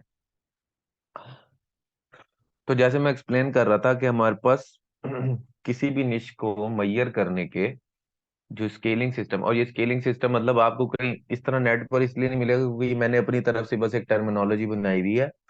हाँ, निशेस को इस तरह से डिवाइड किया जाता है, लेकिन मतलब इस तरह से क्लासिफाई क्लासिफाई आप कह सकते हैं, कर सकते हैं आप निशेस को ना। तो ये नहीं है कि आप किसी के सामने, आपको बोलने की जरूरत नहीं है, सिर्फ आपको खुद को समझने की जरूरत है। बोल भी देंगे तो ऐसा कोई मसला नहीं है, लेकिन बोल दें यार, कोई मसला नहीं है ऐसा। अच्छा, तो जेनेरिक, ब्रॉड, नैरो और नैनो, मैं इसको एक्सप्लेन करता हूँ। देखें, निश की एक ऐसी टाइप जिसके अंदर आपके कोई स्पेसिफिकेशन या स्पेशलाइजेशन नहीं है। ठीक है। जैसे कि ऊपर कुछ स्टूडेंट्स थी जो कि क्वेश्चंस पूछ रही थी, उनको मैं ये समझा रहा हूँ रिपीट रिपीट करने का। और इसी तरह एक मेल स्टूडेंट थे जो कि पूछ रहे थे, आप लोग काइंडली गौर से सुनिएगा। निश की वो क्लासिफिकेशन जिसके अंदर वो कहीं कहीं पर भी जो है उनकी कोई स्पेशलाइजेशन स्पेसिफिकेशन डिफाइंड नहीं है। ठीक है, वो हमारे पास जेनेरिक होते हैं। जैसे कि मैं आपको एक एग्जांपल देता हूँ कि आप ये कहते हैं कि जी मैं फूड की निश के अंदर काम करना चाहती हूँ, या रेसिपीज की निश के अंदर काम करना चाहती हूँ। अब देखिए, आप रेसिपीज की निश के अंदर सिर्फ मतलब नॉर्मल सा ही काम शुरू करेंगे ना, तो आपको लग पता जाएगा कि रेसिपीज की जो निश है वो कितनी बड़ी है। ठीक है, रेसिपीज की निश जो है वो कितनी बड़ी है। ठीक है, या कितनी मेजर निश है रेसिपीज की। अब इसी तरह, बिल्कुल बिल्कुल इसी तरह, ये जो जब आप कहते हैं कि नहीं मैं रेसिपीज पे काम नहीं कर सकता, मेरा जो बजट है, ये मेरा जो वो है, मुझ पर नहीं आता। आप नीचे की तरफ आते हैं, आप कहते हैं कि नहीं रेसिपीज के अंदर ना, चलो मैं ऐसे करता हूँ कि रेसिपीज के अंदर जो है मैं काम कर लेता हूँ वेट लॉस रेसिपीज के ऊपर। तो अब रेसिपीज के अंदर आप स्पेसिफिक एक टाइप पर आ गए, यानी आप उसके अंदर नीचे आ गए, तो ये आपकी ब्रॉड होगी कि मैं वेट लॉस रेसिपीज के ऊपर काम करूंगा, और वेट लॉस रेसिपीज को ही मैं एक्सप्लेन करूंगा और उसी को देखूंगा, और उसी के ऊपर मैं मजीद जो है ना आगे की तरफ चलूंगा। आपने इस चीज को जहन में रख लिया कि मैं वेट लॉस रेसिपीज के ऊपर काम करूँ। फिर वेट लॉस रेसिपीज भी बहुत बड़ा, आप कहते हैं कि वेट लॉस के बहुत से तरीके हैं। मेडिटेरेनियन डाइट है, मेडिटेरियन कीटो डाइट है, ग्लूटेन फ्री डाइट है, प्रोटीन बेस्ड डाइट है। आप कहते हैं मैं इनमें से, यानी मैं वेट लॉस की ही वेट लॉस के अंदर भी मैं वेट लॉस की रेसिपीज पे काम कर रहा हूँ, यानी रेसिपीज के अंदर भी वेट लॉस, और मैं सिर्फ कीटो डाइट रेसिपीज पे काम करूंगा। तो यहां पर आ गए आप नैरो के अंदर। यहां पर किधर आ गए आप? नैरो के अंदर आ गए। ठीक है, अब इससे आगे इसकी क्लासिफिकेशन नहीं हो रही तो इसका नैनो नहीं बनेगा। फिर इसी तरह फर्ज करें कि आप ये कहते हैं कि जी मैं जो हूं ना वो किसी प्रोडक्ट पे काम करता हूं, यानी मैं शूज पे काम करना चाहता हूँ। शूज एक जेनेरिक निश है। अब शूज के अंदर मेन शूज होते हैं, फिर वुमेन शूज होते हैं, फिर मेन शूज के अंदर सैंडल्स होते हैं, जो है वो आजकल जो दूसरे वो टिकटॉकर पहन रहे होते हैं नीची हीलों वाले, थोड़ा खुसरा टाइप शूज वो होते हैं, वो मुझे उनका नाम नहीं पता। ठीक है ना, लंबी चोंच वाले शूज, मतलब डिफरेंट टाइप्स होते हैं ना। ठीक है ना, तो मतलब ये डिफरेंट किस्म के होते हैं। अब वो आ, जो इस तरह के शूज होते हैं, आप सारे शूज को कवर नहीं कर सकते, तो आप शूज के अंदर कहते हैं कि नहीं यार मैं शूज के ऊपर इस तरह काम नहीं करता, मैं शूज के ऊपर जो है ना जनाब मेन शूज के ऊपर काम कर लेता हूँ, कि मैं मेन शूज के ऊपर काम करूंगा, इससे ऊपर मैं काम नहीं करूंगा। ठीक है, जब आप मेन शूज के अंदर आते हैं तो आप कहते हैं कि यार मेन शूज के अंदर भी बहुत वैरायटीज है। ठीक है, जैसे कि मैंने अभी कुछ एक्सप्लेन करेंगे, जैसे कि हमारे पास स्नीकर्स होते हैं, और हमारे पास फॉर्मल शूज होते हैं इस तरह। अब कहते हैं नहीं मैं मेन शूज के अंदर सिर्फ सैंडल्स पे काम करूंगा, कि सैंडल्स ऑफ मैन, यानी मैन सैंडल्स के ऊपर काम करूंगा। और आप देखें आपके इर्द गिर्द क्या इसी तरह की निशित पे काम नहीं हो रहा? कुछ ब्रांड्स हैं जो सिर्फ सैंडल्स के ऊपर फोकस्ड हैं, कुछ ब्रांड्स हैं जो कि फॉर्मल शूज के ऊपर फोकस्ड हैं। अब अगर आप मोचानी पर जाकर मोचानी को ये कहेंगे कि मुझे जॉगर्स दिखा दो, क्या मोचानी आपको जॉगर्स दिखाएगा? मोचानी आपको जॉगर्स नहीं दिखाएगा। और इस तरह अगर आप स्केचर्स के पास जाके ये कहेंगे कि मुझे फॉर्मल शूज दिखा दो, तो या नाइकी के पास जाके कहेंगे मुझे फॉर्मल शूज दिखा दो, तो नाइकी के पास फॉर्मल मेन शूज नहीं होंगे।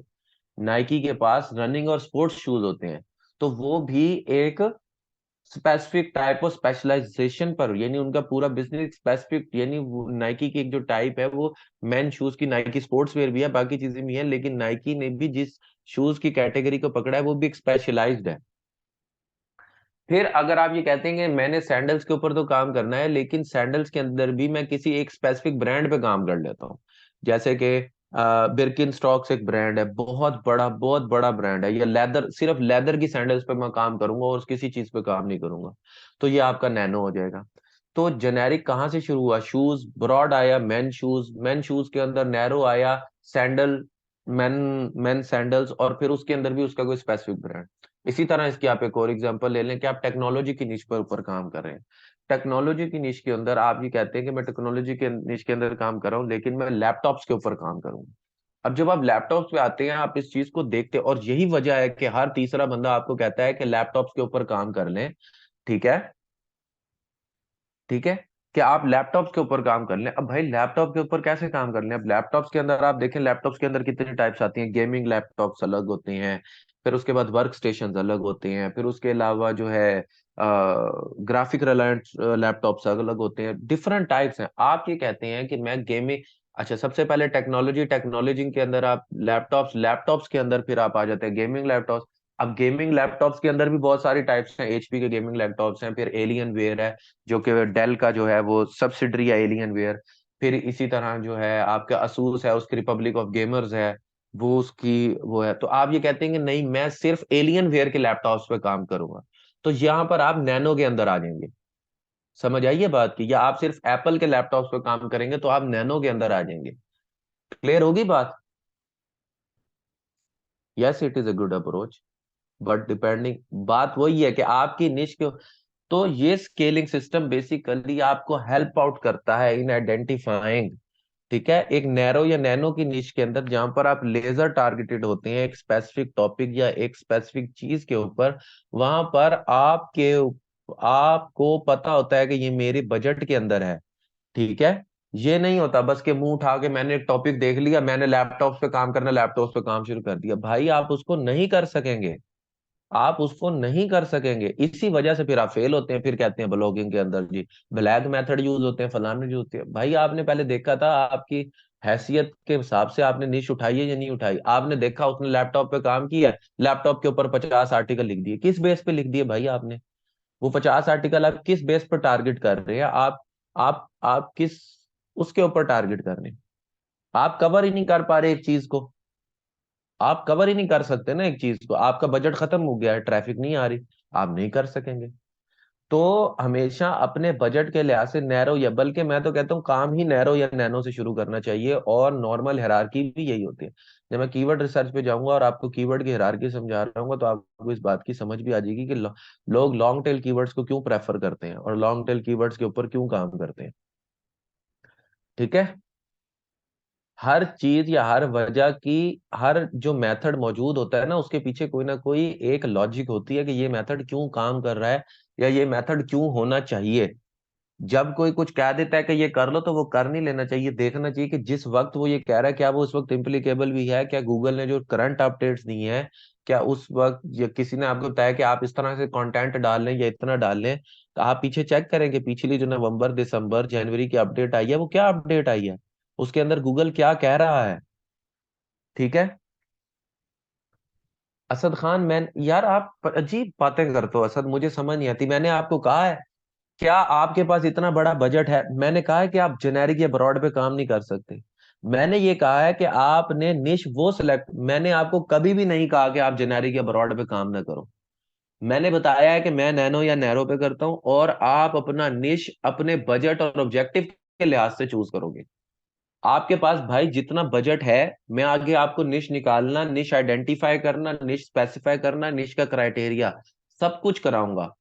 आपने अपने बजट के लिए, मैं आपके लिए आपकी निश फाइनलाइज नहीं कर सकता भाई, दुनिया का कोई, यही तो सबसे बड़ा मसला है जो मैंने सबसे पहला स्टिग्मा ही आप लोगों का ये ब्रेक करना है कि मैं आपको नहीं बता सकता कि आपको इस निश पर काम करना चाहिए कि नहीं। लोग वेरीफाई करवाने एक बंदे के पीछे भाग रहे होते हैं, सर ये निश है, कोई निश बता दे। तो यार वो बंदा आपको निश कैसे बता सकता है? उसको पता है आपका ऑब्जेक्टिव क्या है, उसको पता है आपका बजट क्या है। कोई कैसे आपको बता सकता है कि आपके बैंक अकाउंट में इतना पैसा, ये काम कर लो, या तो आप उसे ये सब कुछ बताओ। कोई बता सकता है आपको? फिर भी कोई नहीं बता सकता जब तक आप काम नहीं करोगे। एसईओ प्रैक्टिकल एक्सपीरियंस का नाम है, एसईओ थ्योरी का नाम नहीं है। कोई आपको नहीं, इसीलिए मैंने ये सारा एक्सप्लेन करा है, वरना तो मैं डायरेक्ट आपको ले जाऊं कि यार यूं यूं यूं करो।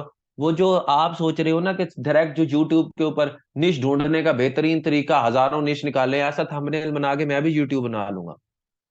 यूट्यूब बना भाई, वो सिर्फ आप एक मेथड होता है, उसके पीछे एक लॉजिक होती है। टॉपिक निकालना या निश निकालना इशू नहीं होता। दुनिया की हर चीज एक टॉपिक है, दुनिया की हर चीज एक निश है। दुनिया की हर चीज एक एक निश और एक टॉपिक है। आपके लिए कौन सी सही है, ये आप लोगों ने खुद आइडेंटिफाई करना होता है। कोई दुनिया का बंदा, कोई मेंटर, कोई गुरु आपको नहीं बता सकता कि आपको इसके निश के ऊपर काम करना चाहिए नहीं करना चाहिए। वो आपके ऑब्जेक्टिव और आपके बजट पर डिपेंड करता है। आप इस चीज को समझ लें। अगर आप इस चीज को नहीं समझेंगे तो फिर वही बात है कि आप कोई भी निश सेलेक्ट करके उस पर काम शुरू कर देंगे, ठीक है, और फिर आप लोग फंस जाएंगे। क्लियर होगी मेरी बात? समझ आई है? अब थोड़ा दिमाग खुला है कि नहीं खुला?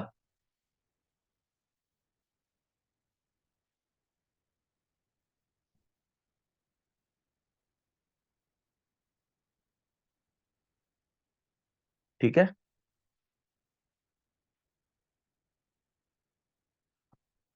तो हम जो भी निशेस ढूंढेंगे और जो मेथड मैं आपको बताऊंगा, जिस कॉन्सेप्ट से मैं आप लोगों को एक्सप्लेन करूंगा निशेस को और उसको, तो उस और आगे जाके अभी देखें, निश ढूंढने के मेथड्स अभी बहुत दूर हैं।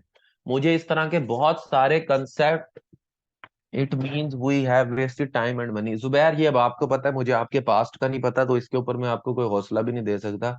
मुझे नहीं पता कि आपने पीछे क्या करा है या क्या नहीं। और जो है ना, वैसे भी कोई भी नॉलेज जो आप लेते हैं वो कभी भी जाया कंसिडर नहीं होता, बस नॉलेज होता है वो। ठीक है, उसको इस तरह नहीं सोचना चाहिए। कहीं ना कहीं काम आ ही जाता है, चाहे कचरा नॉलेज ही क्यों ना हो। नॉलेज नॉलेज होता है।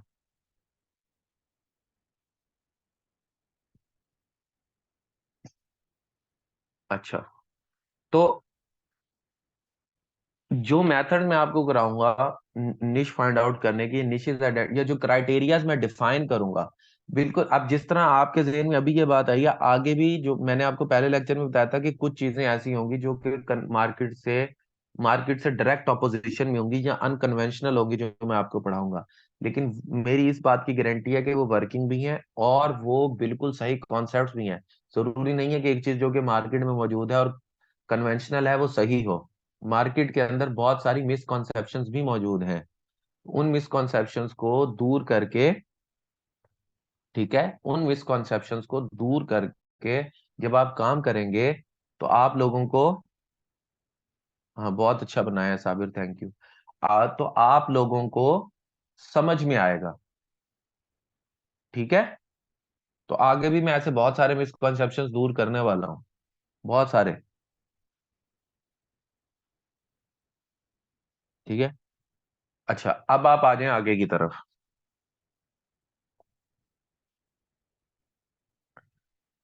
तो जो भी हम निश का क्राइटेरिया या जो भी निश को हम सेलेक्ट करेंगे, या जिस भी निश के ऊपर हम काम करेंगे, जिस भी निश के ऊपर हम काम करना चाहेंगे, उसको हम देखेंगे कि क्या, चूंकि हम इन दो ऑब्जेक्टिव्स के ऊपर काम कर रहे हैं इस मॉड्यूल के अंदर। वो मॉड्यूल कौन कौन सा होगा?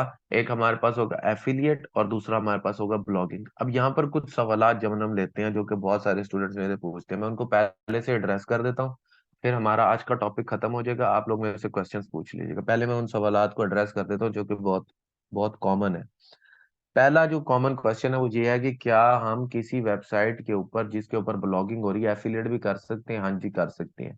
क्या किसी के ऊपर, फिर दूसरा सवाल जो होता है कि अगर कोई वेबसाइट सिर्फ एफिलिएट के लिए बनी हुई है, क्या उसके ऊपर एड्स अप्रूव हो सकते हैं? अगर वो एक कंटेंट वेबसाइट है और उसका कंटेंट जस्टिफाइड है तो उसके ऊपर एड्स अप्रूव हो जाते हैं। तो यस, एक ब्लॉगिंग वेबसाइट के ऊपर भी एफिलिएट लिंक्स लग सकते हैं और एक एफिलिएट की वेबसाइट के ऊपर भी जो है एडसेंस जो है वो अप्रूव हो जाता है। इसमें कोई मुजायका नहीं है। ठीक है, इसमें कोई मुजायका नहीं है, पहली बात। दूसरी बात ये, क्या हम जो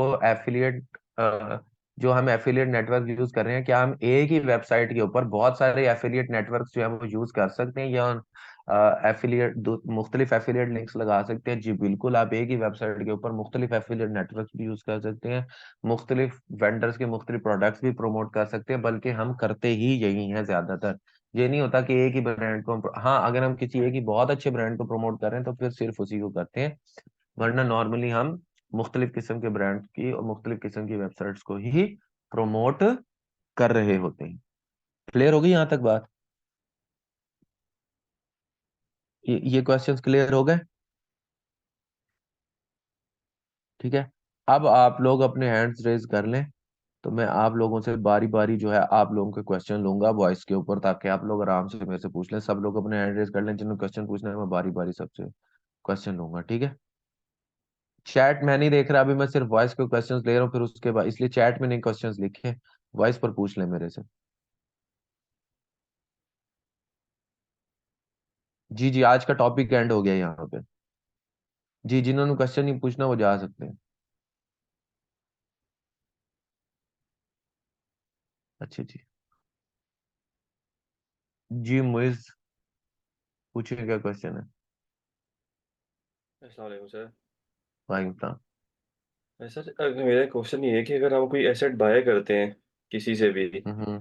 लेट्स हम्म। से आपसे ही बाय करते हैं हम्म। $3000-$4000 का, उसके ऊपर हम्म। जो हम रेवेन्यू कमा लेते हैं $100-$200, उसके लिए हमें क्या क्या एफर्ट चाहिए होती है उसको सस्टेन रखने के लिए नेक्स्ट।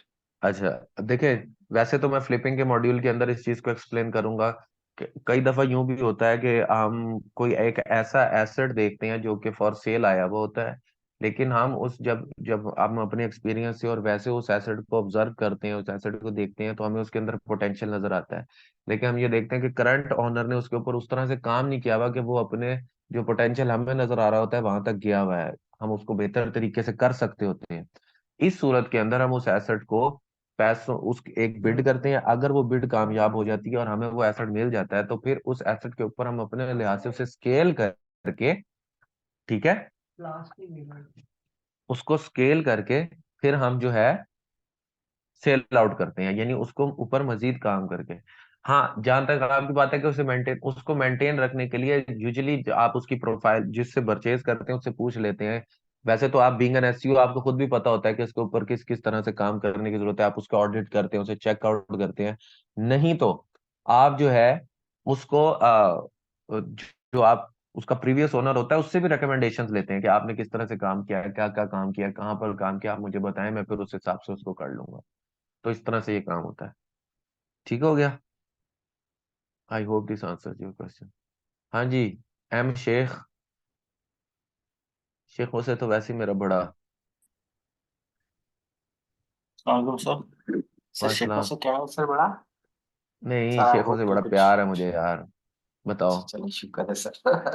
अच्छा सर, सिर्फ मुझे पूछना ये था, दो छोटे से सवाल थे। एक ये जी था जी। कि सर जो हम पेमेंट हमें मिल रही होती है वहां से, जी उस जी। पेमेंट्स में ज्यादा मसले तो नहीं होते हैं जब हम सेल कर नहीं रहे होते भाई, हैं कोई एसेट्स? मसले नहीं होते। आई मीन इन ऐसी जनरल। बात, ऐसी ऐसी बातें ना क्या करें, कोई मसले नहीं होते। तो वो शेख है ना, तो सर आपको पता है पेमेंट से ज्यादा प्रॉब्लम होती है। अच्छा, दूसरी के लोग जो हमारे एसेट हम जिनको सेल कर रहे होते हैं, ये तो फिर हमारी होगी प्राइमरी मार्केट के, हम बना के जो है हम उनको देते हैं। जी जी। वो एसेट्स का क्या कर रहे होते हैं? वो उससे जो है भाई मजीद प्रॉफिट सोच रहे होते हैं? देखें, ये उनके अपने ऊपर है कि बस वो एक उससे एक क्या जनरल में करना चाहते सोच कोई, हैं। हाँ हाँ। जी जी, आपकी बात ठीक है। लेकिन वो यही करता है, हाँ। कोई भी एसेट होता है उसके दो मकासद होते हैं, या वो उसे स्केल करके सेल कर देगा, या वो उसके ऊपर जो है उससे वही महीने का प्रॉफिट लेता रहेगा उसके ऊपर काम करके, बस ये उसके अपने ऊपर होता है। ठीक है, वो कोई सेकेंडरी मार्केट होती है उसकी। हाँ जी, हाँ जी, हाँ जी, ठीक वो उसकी अपनी है। मर्जी का जो ठीक करना चाहे। है। ठीक हो गया जी, थैंक थैंक यू। यू। जी फहीम।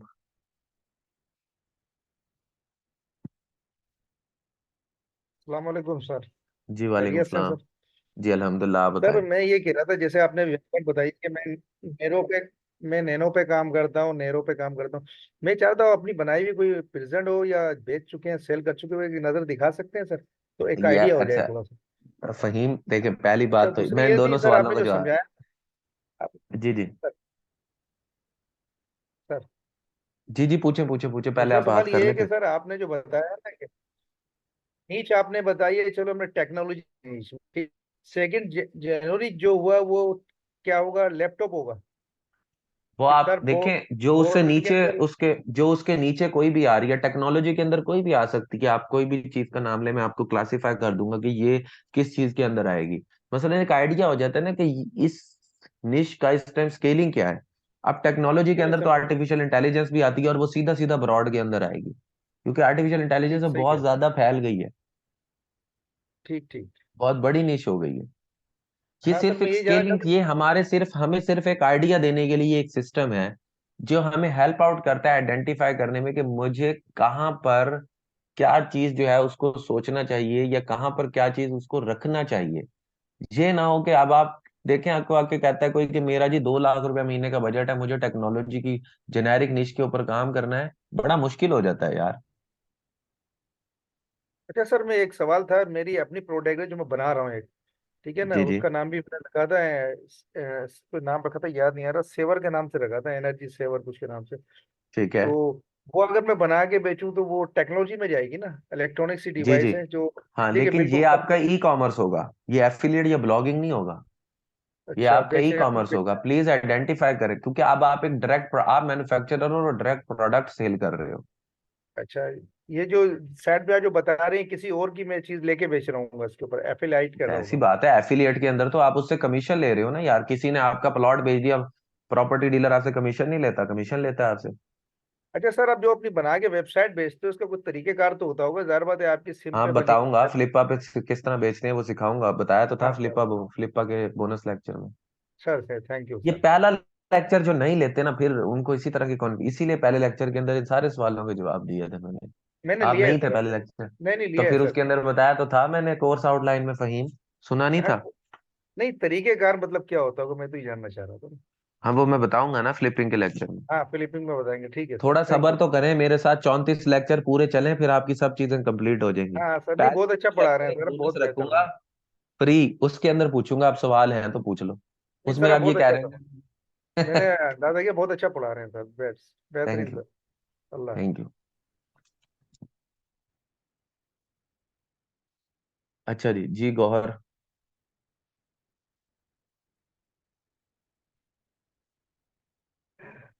अस्सलाम वालेकुम सर।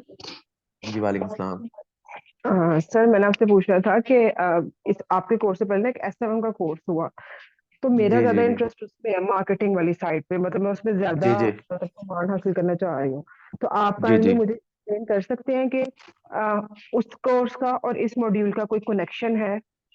नहीं, उसमें वो सोशल मीडिया मार्केटिंग है, उसके अंदर आप मीडिया बाइंग के मेजर प्लेटफॉर्म्स पढ़ेंगी, जो कि सीपीएम पे काम करते हैं मोस्ट प्रोबेबली, क्योंकि आप एससीएम नहीं पढ़ रही हैं, आप एसएमएम पढ़ रही हैं।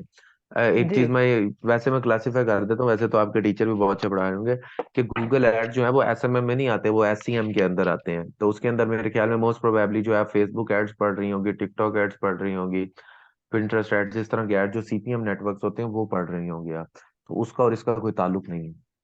और अगर आगे मैंने गूगल एड्स को भी कंटिन्यू करना है, वो हमारा मॉड्यूल तो वो, शुरू होगा अभी। जी जी, वो जी। एसईएम होती है, सर्च इंजन मार्केटिंग, जिसे पीपीसी बेस्ड मार्केटिंग कहते हैं, वो अलग होती है।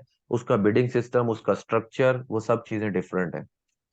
मतलब कि ये जो मॉड्यूल है एफिलिएट वाला, उसका एससीएम से और एसएमएम से कोई कनेक्शन नहीं है, मतलब ऐसा नहीं। नहीं होगा कि अगर हम फिलहाल के लिए अगर मैं इसको स्किप करना चाहूँ तो मुझे उससे मतलब जी मेरी जी, आप लर्निंग पे कर कुछ सकती इफेक्ट हैं। होगा?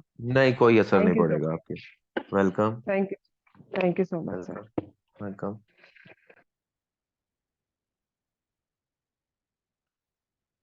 वेलकम। जी किरण। सर अस्सलाम वालेकुम। जी वालेकुम सलाम। जी सर, आपसे एक क्वेश्चन पूछना था। हाँ जी, हाँ जी। अ, सर मैंने एडमिशन लिया था एफिलिएटेड मार्केटिंग के लिए, जी लेकिन जी। क्लासेस अब हो रही हैं स्टार्ट। तो जी इसके जी। लिए मैंने webhubpk.com की एक वेब डेवलपिंग की वो साइट भी बनाई है, एसईओ भी सीख रहे हैं साथ साथ। जी तो जी। सर मेरे इनकी दो चीज़ें हैं कि फ्रीलांसिंग करूँ इन चीज़ों की, और साथ एक क्लॉथ का स्टोर भी हो, ई कॉमर्स स्टोर। तो जी उसके जी। लिए क्या ये एफिलिएटिंग इसके ऊपर हो सकती है? किसके ऊपर? ई कॉम के स्टोर के ऊपर? हाँ, वहां तो हो जाएगी सर। वो दूसरा जो एसईओ है और वेब डेवलपिंग की जो बात कर ये रहे हैं। एसईओ ही तो पढ़ा रहा हूँ मैं आपको, जी किरण। सर। जी जी सर। तो वो एसईओ और इस एसईओ के नॉलेज को मिला के आप इससे जो मर्जी करें, वेबसाइट बना लें या बेशक फ्रीलांसिंग करें। और ई ये तो आपके कॉमर्स पे अपने। भी? जी, ई कॉमर्स की भी एसईओ बेसिक प्रिंसिपल्स तो वही होंगे, लेकिन मैं स्पेसिफाई नहीं कर रहा हूँ बहुत सारे। तकरीबन आपका 90% ई कॉमर्स में भी इम्प्लीमेंट होगा सर ये, क्योंकि ऐसा हमारे नहीं है। पास जैसे बजट नहीं है तो एफिलिएटेड से ये होगा कि दूसरों की चीजें रख के हम कर सकते हैं ना इस तरीके से। हाँ जी, हाँ जी, बिल्कुल। Okay sir, thank you. ठीक। ठीक पूछना ठीक। है। अस्सलाम वालेकुम।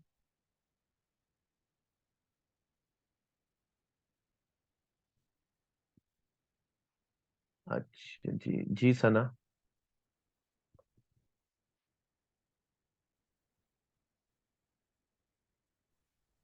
जी सना।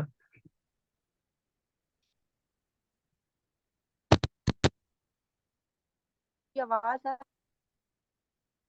सना, आपकी आवाज अब्रप्ट हो रही है। अभी आ रही है आवाज? जी जी, अब आ रही है। ठीक है। सर मुझे ना एक चीज पूछनी थी कि अगर देखें, एक मुझे वेबसाइट डिजाइन करनी है और मेरी जो जनरल कैटेगरी है ना वो नीच जो है वो हेल्थ है। उसके बाद जी जो जी। ब्रॉडर नीच होगी वो वेट मैनेजमेंट है। ठीक है। जी अब जी। इसके अंदर नैरो में लेके जाऊं तो वो वेट लॉस सप्लीमेंट्स हैं जो मुझे प्रमोट अच्छा जी। करनी है। जी ठीक है। जी। ये सीक्वेंस ठीक है। और एक क्वेश्चन ये है। सीक्वेंस देखें देखें, मैं कल जब एक्सप्लेन करूंगा ना, पहले तो आपने इस सीक्वेंस को अपने जहन के अंदर सवार नहीं करना, मुझे 24 घंटे का वक्त दें। कल प्रैक्टिकली मैंने इस चीज को आप लोगों को भी बताना है, ये सिर्फ थ्योरी पढ़ाई है। ये ठीक है। सिर्फ एक लॉजिकल कॉन्सेप्ट है, आप लोगों को समझाने के लिए मैंने एक कॉन्सेप्ट डेवलप किया है। ये किसी किस्म का कोई रूल नहीं है, कोई असूल नहीं है, कोई प्रिंसिपल नहीं है। ये किसी किस्म की कोई हार्ड कोडेड बात नहीं है। देखें, ओके। हर टीचर के पढ़ाने का एक तरीका होता है, ये सिर्फ आप लोगों के देखें, अब आप लोगों के जहनों के अंदर कम से कम ये चीज तो आ गई है ना। और यही चीज असल में वो कॉन्सेप्ट है जो आपको हेल्प आउट करेगी। आप हाँ में जी। से हर बंदा अब एक निश को आइडेंटिफाई कर पा रहा है एटलीस्ट। अब हाँ से जी। 2 घंटे पहले तक आप लोगों को पता ही नहीं था कि ये निश किधर जा रही है।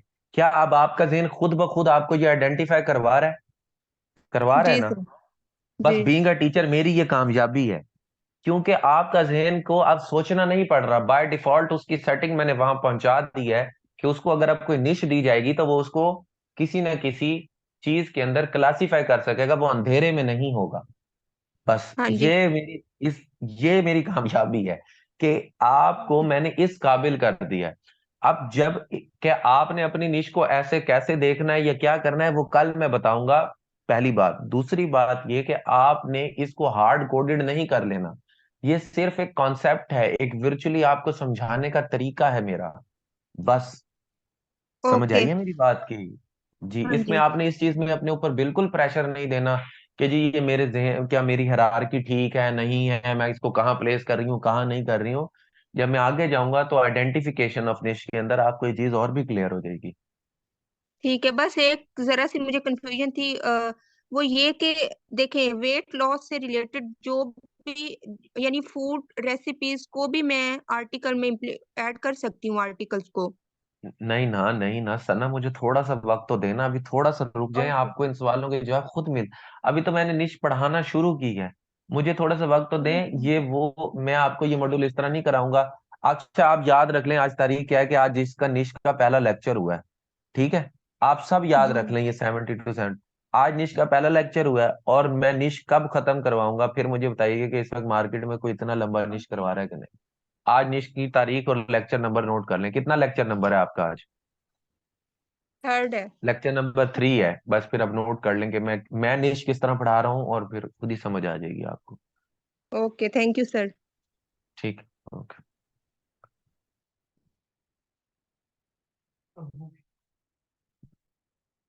जी आयशा।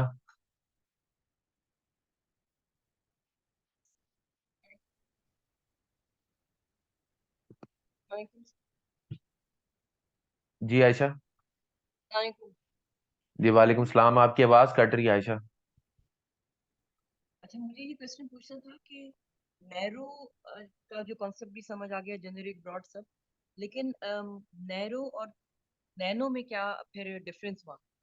इससे कि आपने जो नैन दोनों जिस के जगह पर बारे में आके आपकी निश मजीद डिफाइंड नहीं हो रही, वो नैनो हो जाएगी। लेकिन नैरो से अगर और मजीद डिफाइन नहीं हो रही तब? तो उसी को बेशक नैनो बना दें, कोई मसला नहीं। आपको किसी ने ये थोड़ी कह देना कि कोई हार्ड कोडेड है कि तुमने ये गलत करा है। मैंने आपको बताया ये सिर्फ एक लॉजिकल कॉन्सेप्ट है, नथिंग एल्स, बस। वो दोनों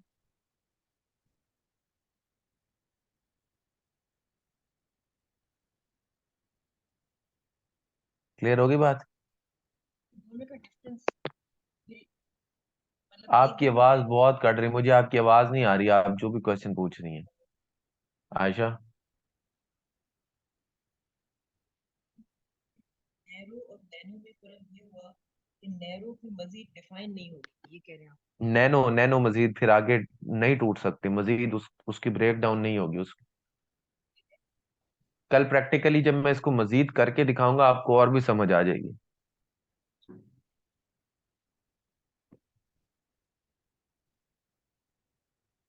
आपकी आवाज नहीं आ रही आयशा मुझे, आप इंटरनेट चेक करें। जी इम्तियाज। जी अस्सलाम वालेकुम। वालेकुम सलाम। अच्छा सर, ये कॉन्सेप्ट तो मैं समझ गया हूँ, और बस सिर्फ just to verify it again, मगर फॉर एग्जांपल अगर मैं प्रोडक्ट लेता हूँ, परफ्यूम्स ले लेता हूँ, ठीक है, जी जी। तो जाहिर सी बात है, परफ्यूम लूंगा तो फिर वो उसमें मैन के और फीमेल दोनों आ जाएंगे, तो वो नैरो में अच्छा ही जी। आएगा ना? नहीं देखें, परफ्यूम्स जो है ना ये आपका आएगा ब्रॉड में, फिर ब्रॉड में। परफ्यूम्स के ब्रॉड में आएगा, ब्रॉड के अंदर फिर आपके नैरो जो होगी वो मैन के अंदर काम कर लें या वुमेन के अंदर काम कर लें, ये आपकी मर्जी है। फिर उस मैन मैन के अंदर भी फिर कोलोन्स होते हैं, पार्टी परफ्यूम्स होते हैं, फॉर्मल वेयर होते हैं, डिफरेंट होते हैं, वो फिर नैनो में आएगा। लेकिन चूंकि ये एक प्रोडक्ट बेस्ड काम है, तो यहाँ पर आप जो है वो सीधा परफ्यूम्स पे भी काम कर सकते हैं। फिर क्या आप एफिलिएट पे काम कर रहे हैं या ई कॉमर्स पे कर रहे हैं? अगर ई कॉमर्स पे कर रहे हैं तो सिर्फ मैन परफ्यूम्स पे भी काम आप करते हैं, यूनिसेक्स परफ्यूम्स भी होते हैं जिनके ऊपर आप काम करते हैं। बिल्कुल। तो यहाँ पर तो ये तो अब आपकी अपनी निश के ऊपर और नॉलेज के ऊपर है कि आपने अपनी उस बिजनेस या उस निश के बारे में कितनी रिसर्च की है। सही, ठीक है, थैंक यू। वेलकम। जी किसी और का कोई क्वेश्चन नहीं है तो फिर मैं जो है वो क्लास को क्लोज करूंगा।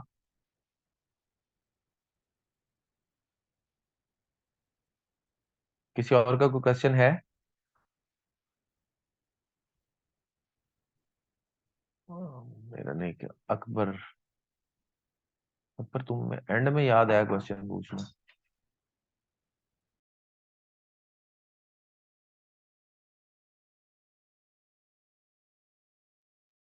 अस्सलाम वालेकुम सर। वालेकुम सलाम अकबर। सॉरी सर, अगर मेरा क्वेश्चन अगर डिस्टर्ब कर रहा है इस हवाले से तो हम कल भी बात कर सकते हैं, कोई प्रॉब्लम नहीं। नहीं नहीं नहीं नहीं यार, पूछे पूछे। ऑलराइट सर, कमेंडेबल है आप जिस तरीके से हमें लेकर चल रहे हैं, एक डिफरेंट स्टाइल मिल रहा है हमें टीचिंग का, राइट। Thank you. आप जो भी लेकर चल रहे हैं और अभी भी जो आपने हमें जो नीश के बारे में बताया, you are you are very much right कि हमें नीश का वर्ड तो पता था लेकिन नीश के बारे में हमें नहीं पता था। और आज आपने वाकई हमारे हमारे जो है ना वो बहुत सारे पोर्स ओपन किए हैं जो हमें ये सोचने पर मजबूर करे कि हम इसको किस तरीके से लेकर चलें। बिल्कुल ऐसा ही है भाई। पॉइंट इज दैट सर कि क्या आप जो आपका जो वे ऑफ टीचिंग होगा इन फ्यूचर आपके जो डिफरेंट लेक्चर्स के अंदर, क्या जी जी हम इसको किसी प्रैक्टिकल अप्रोच की तरह आगे लेकर चल सकते हैं कि एट द भाई, एंड कल ऑफ द कल से ही आपको जवाब मिल जाएगा कि प्रैक्टिकल होगा कि नहीं। आप नहीं मैंने नहीं आपको नहीं बताया। मैं नहीं नहीं, मैं प्रैक्टिकल जो बोल अप्रोच के लिहाज से ही लेके चलेंगे आप सही इसको है, प्रैक्टिकल लिहाज से ही लेके चलेंगे, जो आप यानी करेंगे उसकी at the practice end of करेंगे द ना। कोर्स एक चीज फ्लिपा पे पहुंच जाए। हाँ जी वो इंशाल्लाह। आप देखें, अब एंड ऑफ द कोर्स में 2 महीनों के अंदर भाई आप पढ़ेंगे या बनाएंगे, आप साथ सही, साथ आपका करते ये रहेंगे। पॉइंट भी और सही है। खुद सोचे ना, पहले पढ़ेंगे, उसे इम्प्लीमेंट करेंगे, प्रैक्टिस करेंगे, फिर कहीं जाके वो होगा। सही। तो बस ऐसा कि ठीक है। मेरा जो पॉइंट था ना वो ऐसा था कि अगर किसी यानी कि इसके अंदर जो है ना वो एक छोटा सा टीम वर्क करके थोड़ा सा उसको बूस्ट अप करके और उसको जो है वो नो डाउट कि वो जो आपने कहा ना, बिल्कुल नैरो, बिल्कुल लो कॉस्ट वाला जो है वो आपने उसको सेल कर दिया बिल्कुल लो कॉस्ट के अंदर।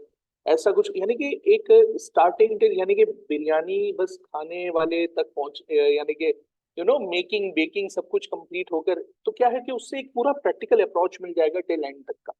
इसलिए मैंने आपसे ये कहा था, और आपकी बात भी ठीक है कि इन 2 महीनों में सीखेंगे, बनाएंगे या उसके ऊपर कवर अप करेंगे, लेकिन आप टीचर हैं तो बस एक पॉइंट था जो आप तक पहुंचाना था कि इसको अगर उस एंड लेवल तक पहुंचा सके तो हम तो क्या है कि हर एक को एक अच्छा प्रैक्टिकल अप्रोच मिल जाए। जी जी बिल्कुल, मैं इंशाल्लाह प्रैक्टिकली इसको आपको बताऊंगा भी, करवाऊंगा भी इंशाल्लाह, आप लोगों से प्रैक्टिस होगी। Thank you so much sir, thank you, thank you. Welcome welcome. जी राबिया। अस्सलाम वालेकुम सर। जी वालेकुम सलाम। तो फर्स्ट ऑफ ऑल तो क्लास बहुत अच्छी है, आप मतलब आपका वे ऑफ टीचिंग बहुत अच्छा है, बहुत अच्छा थैंक यू। आप समझा रहे हैं। अच्छा सर, मैं थैंक यू। आपसे एक एक एडवाइस भी आप कह रहे हैं या एक बात क्लियर करना चाहती थी कि मैं अभी इस पे एफिलिएट पे ना ऑलरेडी अभी स्टार्ट करने लगी हूँ वर्क ना। मैंने जी अभी जी एक डोमेन पे काम भी कर रही हूँ और उस पे मैं प्रोडक्ट अपलोड कर रही हूँ। तो वो जो जी मैंने आपको पहले भी फर्स्ट क्लास में भी बताया था, मरकज ऐप से ना, मरकज ऐप जी से जी। प्रोडक्ट उतार के उठा के तो मैं अपनी वेबसाइट पे अपलोड करूंगी। इसके अलावा भी 2-3 ब्रांड्स नहीं हैं वो तो ई जिनमें, कॉमर्स हो जाएगा ना। नहीं नहीं एफिलिएट होगा वो। एफिलिएट कैसे होगा? एफिलिएट ऐसे होगा कि उन्होंने वो लोग हमें मतलब इसी तरीके से ऑफर करें ना कि आप हमारे प्रोडक्ट को प्रमोट करें, सेल करें। हाँ लेकिन देखे रीसेलर ना वाला ही उसको काम है। जो तरीके से, हाँ अब आप समझे। मैंने जी आपको बताया था कि एफिलिएट करने के 2-3 तरीके हैं। ठीक है। आप उनके प्रोडक्ट को कैसे प्रमोट करेंगे? एड्स चलाएंगी ना। जी जी। एड्स चलाएंगी तो मैं आपको एफिलिएट किसके थ्रू करवा रहा हूँ? एसईओ के थ्रू। अच्छा अच्छा, मतलब आप देयर इज अ एड्स के थ्रू नहीं डिफरेंस। बता। मैंने जी जी। आपको बताया था कि एफिलिएट करने को, एफिलिएट मीडिया बाइंग से भी होती है और एसईओ से भी होती है। सही सही सही। ठीक ठीक है। है। तो इसीलिए मैंने ये चीजें पहले क्लियर की थी कि एफिलिएट करने के तरीके हैं। आपके आपके आप वाले मेथड के अंदर आपको जो चीज हेल्प करेगी वो आपके जो सोशल मीडिया वाले टीचर हैं और जी जी। ई कॉम वाले टीचर हैं वो हेल्प आउट करेंगे। बाकी मेरी तरफ से भी आपको मैंने ये किया तो हुआ है, लेकिन मैं इस मॉड्यूल के अंदर स्पेसिफिकली आपको वैसे कोई हेल्प आए तो आप पूछ लीजिएगा, मैं बता दूंगा। ठीक है, मतलब कि इसको अगर ई कॉमर्स की हम वेबसाइट बनाते हैं, कोई भी बनाते हैं, तो उसको भी हम इस तरीके से सेल आउट कर सकते हैं या जस्ट ये एफिलिएट पे ही होगा जी जी, डायरेक्ट? होती है अगर वो प्रॉफिट में है तो कर सकते हैं। अच्छा अच्छा, कर सकते हैं। चलिए ठीक है, सही है, यही ठीक। पूछना था सर।